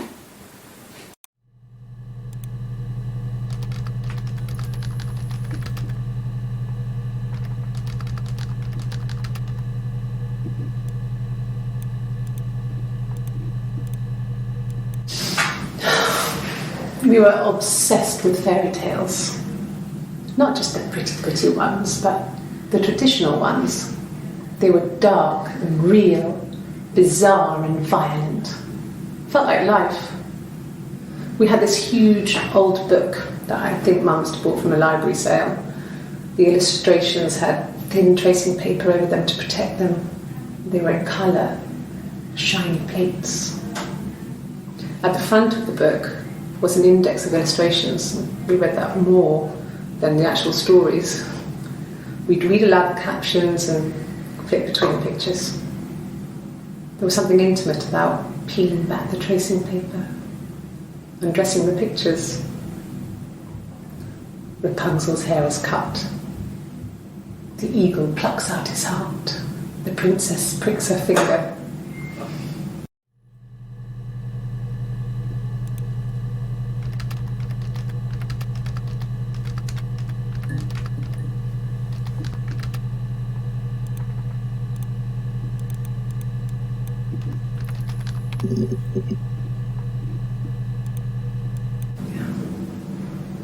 I'm not sure where the dollhouse came from. I don't know if it was given to them or they inherited it. I mean, they wouldn't have had the money to buy it. It was so huge. It must have been taken up to the attic in parts and then reassembled up there. It's a beautiful thing. Wallpaper to scale. Little furniture, the lights work, mirrors, beds, big duvets and pillows. We spent hours and hours playing in it, invented all these characters and families who lived there. We wrote paperwork for them all, passports, diaries, and gave them all really elaborate stories. Once, a moth got trapped in there. We'd left a light on. It was making the most horrendous noise. We tried to kill it, but it was tough. We ended up crushing it under a copy of the Arabian Nights.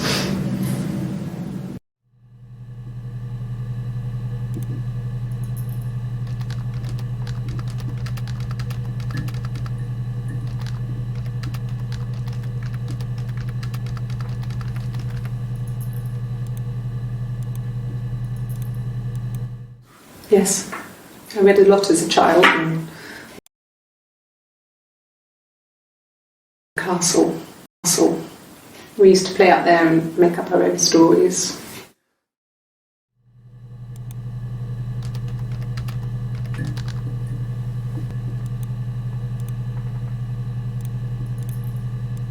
Yes, I inherited it from my parents, so it made sense to move back, me and Simon. Felt like going back to old ways before the pregnancy. Reminded me of being a girl, a dollhouse in the attic, old things. We didn't sleep in my parents' bedroom for a long time. We decorated it as soon as we moved in, but it was another year before we started sleeping there.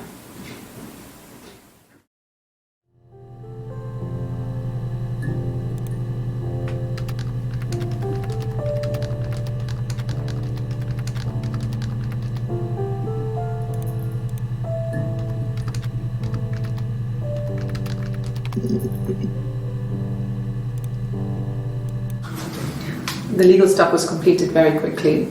Hannah moved back in with Simon. Eric gave Simon the week off to help with the move. He decorated, modernised wallpaper, curtains. Hannah insists the attic be left as it was. dollhouse and all. Simon never went up there.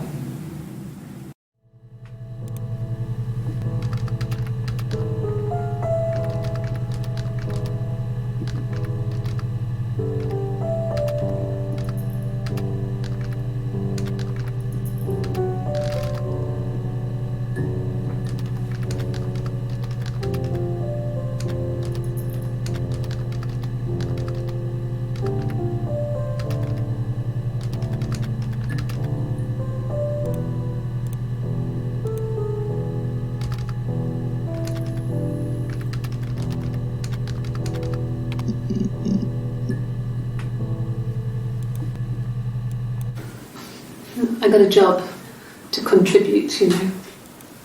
Doug knew someone and I got a job as a dinner lady at the primary school. They said it didn't matter if I could cook or not, just don't poison the kids. So you see, it's always been complicated between me and Simon. It's never just been the two of us, there's always been pressure.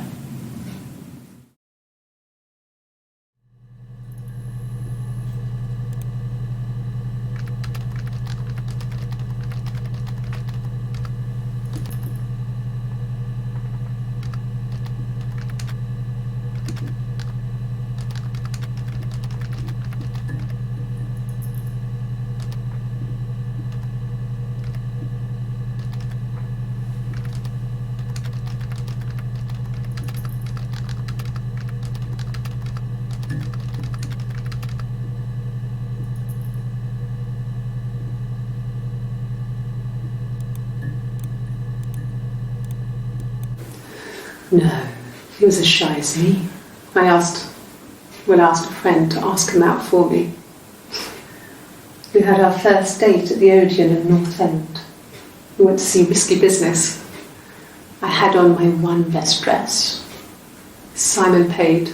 He bought me a whisper, and I was worried about getting chocolate on my teeth.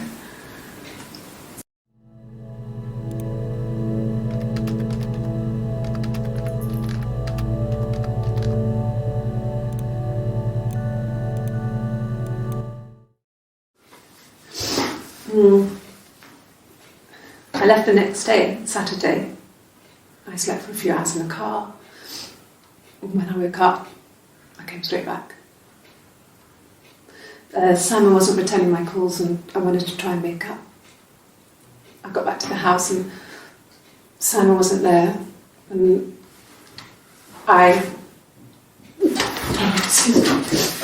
Is there a bin?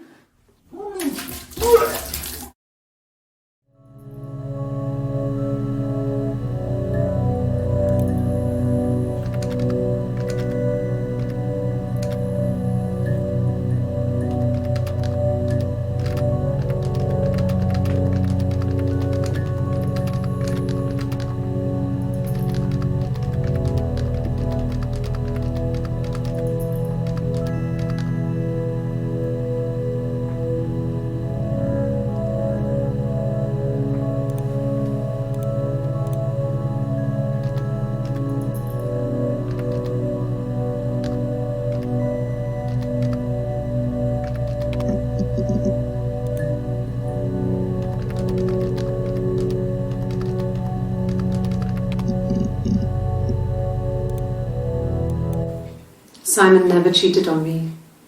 He was devoted to me, and I was devoted to him. Nothing in life is easy. We were good to each other. Life isn't a fairy tale. You do what you can.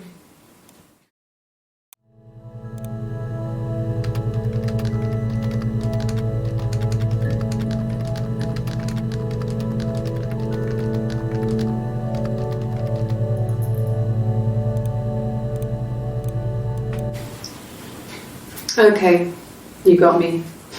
I'll confess. We were there. It was a dirty weekend. Simon was going to expense it, pretend it was a business trip. I used a made-up name. We stayed at the hotel, had room service, didn't leave the room, had a great view of the river. hear the church bells. Like you said, it was very romantic.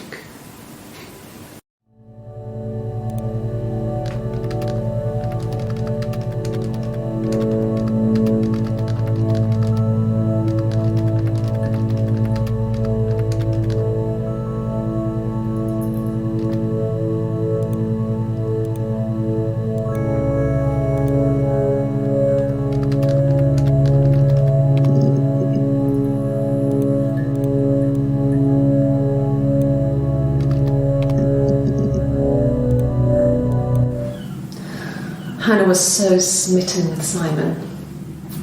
She started getting jealous, didn't want to share. Even the first date, we went to see Tom Cruise at the Old Odeon. We both went, kept changing places in the toilet.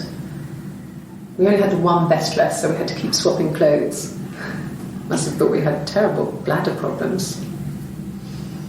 The next date, it was my turn.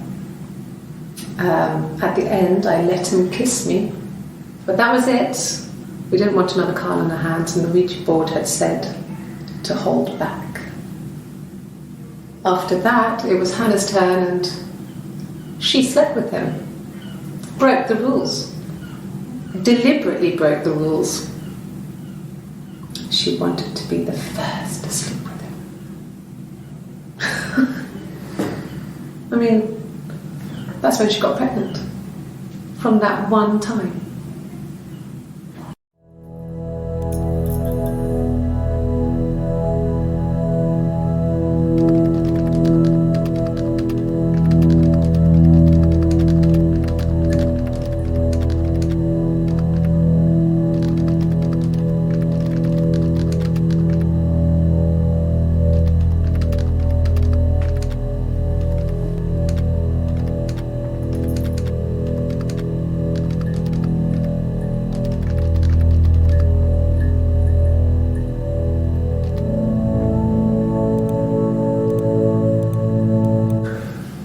It's like I told you before, I drove.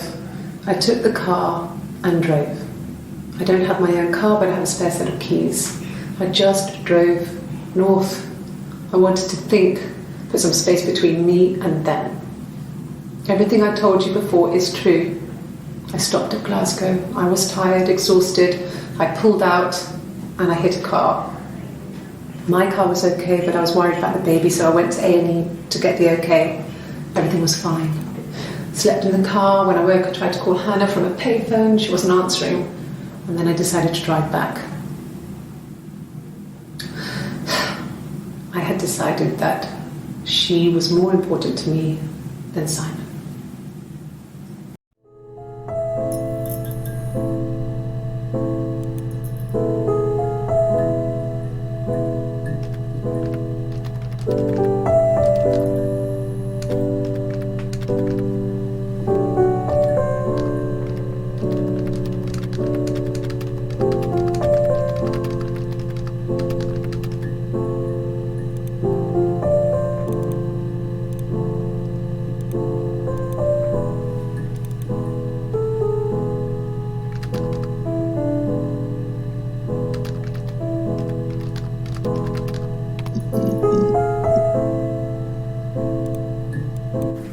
Yes.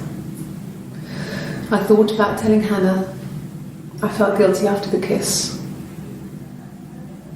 But then it began to feel like this was the way it should be. Sharing, like we had before. He never mentioned her to me. There was the Simon with me and the Simon with her.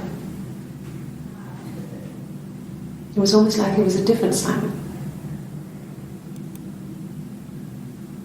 But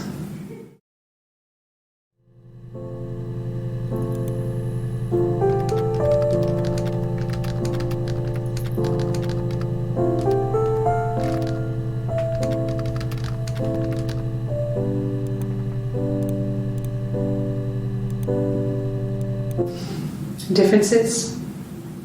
She's a better driver than me. She passed the test for us. I tried to take it and nearly crashed the car. learned that you can't rely on confidence to get you through everything. She is the shy one. She was especially shy around boys.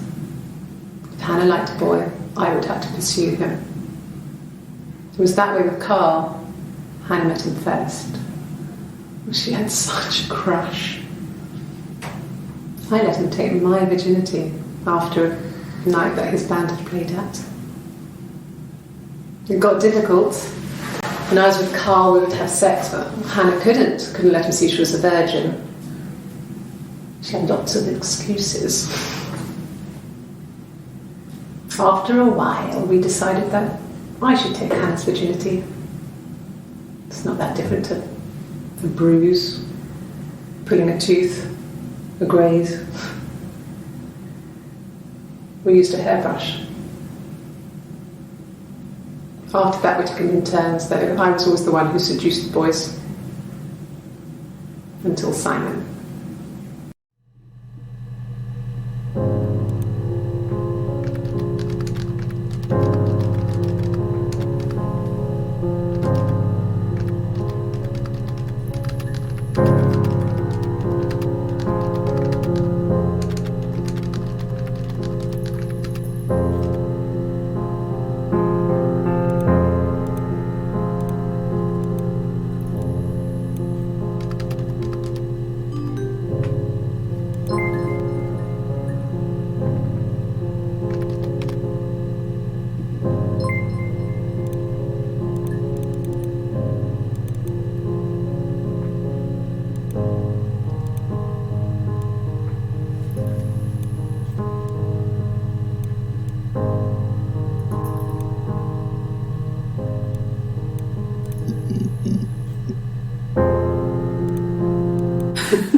Was he my first?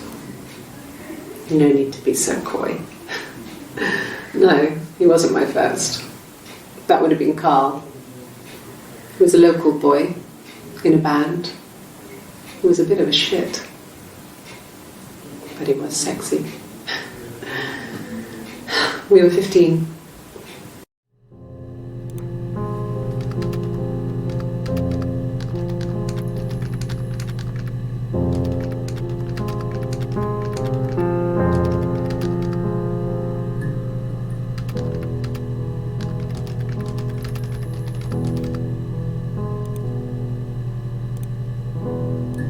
No, I was 15. Carl was older.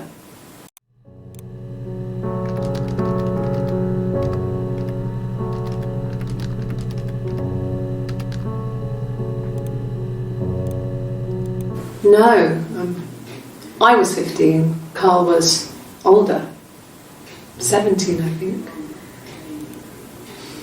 I was really into him, regardless of how he actually behaved. Lots of drunken teenage sex. We did it in a church once. It's stupid.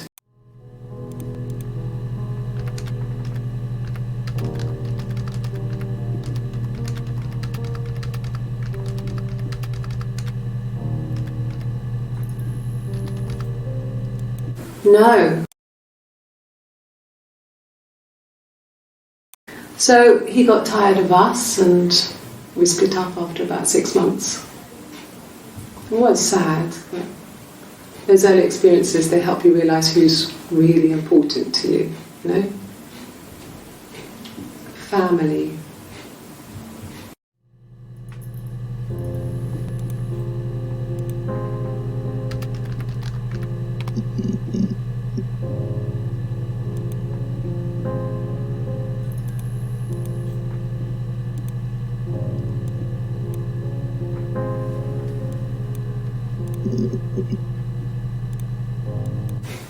Family.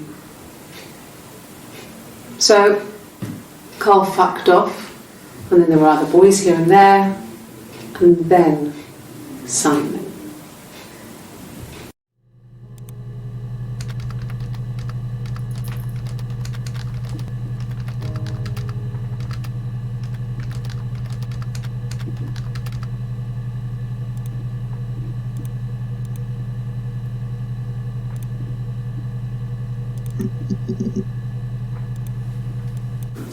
Yeah, when I was at school. I worked part-time in the front shop. It was sort of an extended family thing. My dad used to work there, my mum worked there before I was born. I took care of paperwork, filing, typing out invoices, that kind of thing. It was a good job for a girl back then.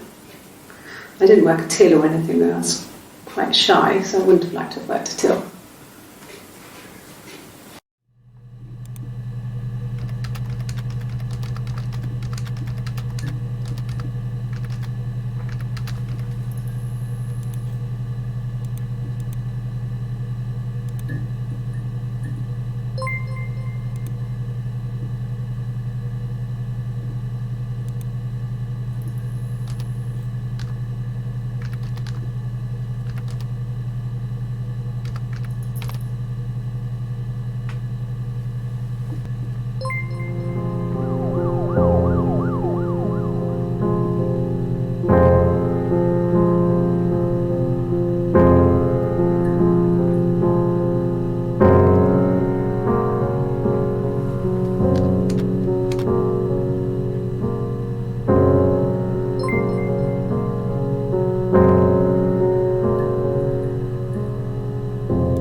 I would have been a good mother.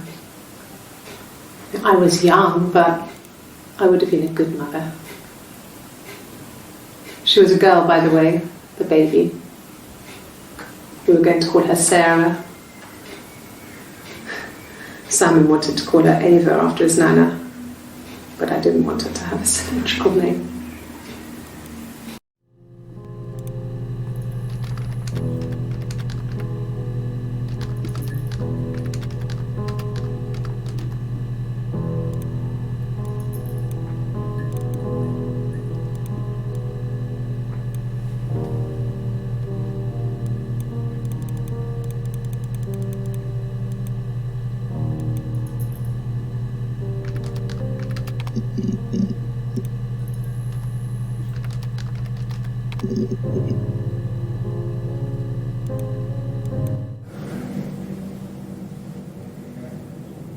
My mother called me Eve.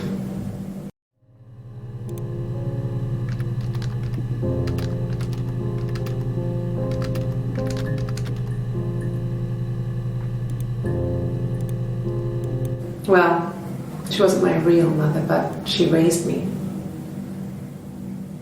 Do you want to hear the story? It's a real-life fairy tale.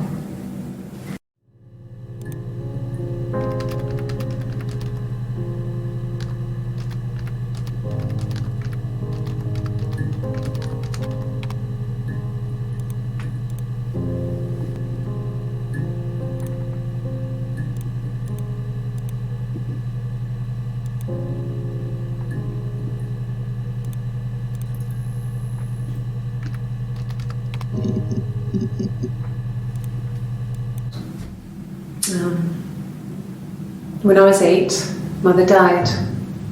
She slipped down the stairs. It was an accident. I had read a diary at that point and I knew she wasn't my real mother. So I burned the diary that day and I left. Walked out and across the street.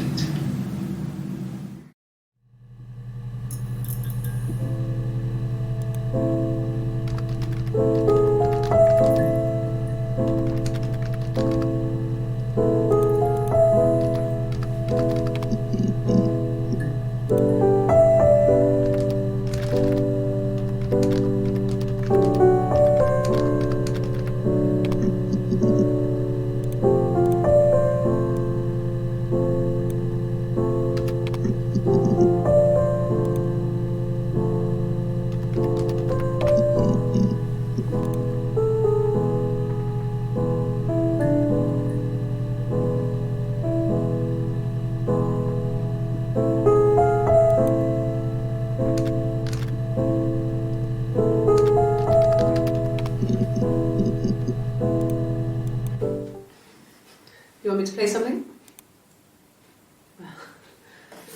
I'm not the world's greatest guitar player. Okay.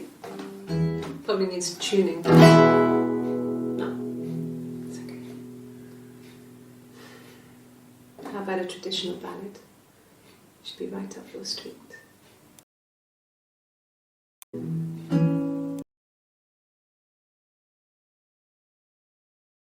Two sisters came walking by the sea.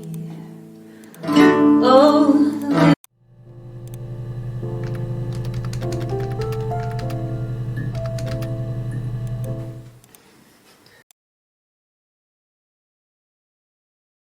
the one pushed the other one in. Oh, the dreadful wind down.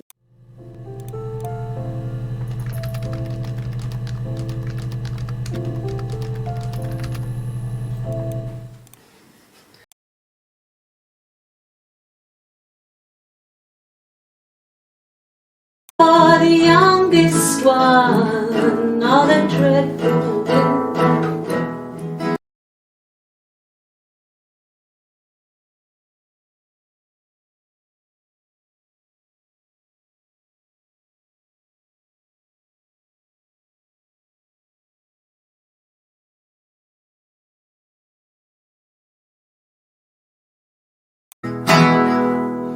And then it gets really weird, so I think that's a good place to stop.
Sure, yes, of course, if that would help.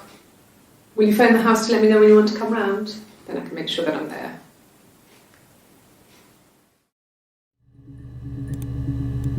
No, he doesn't keep a diary. That's my thing. I've kept one, well, just gives you perspective.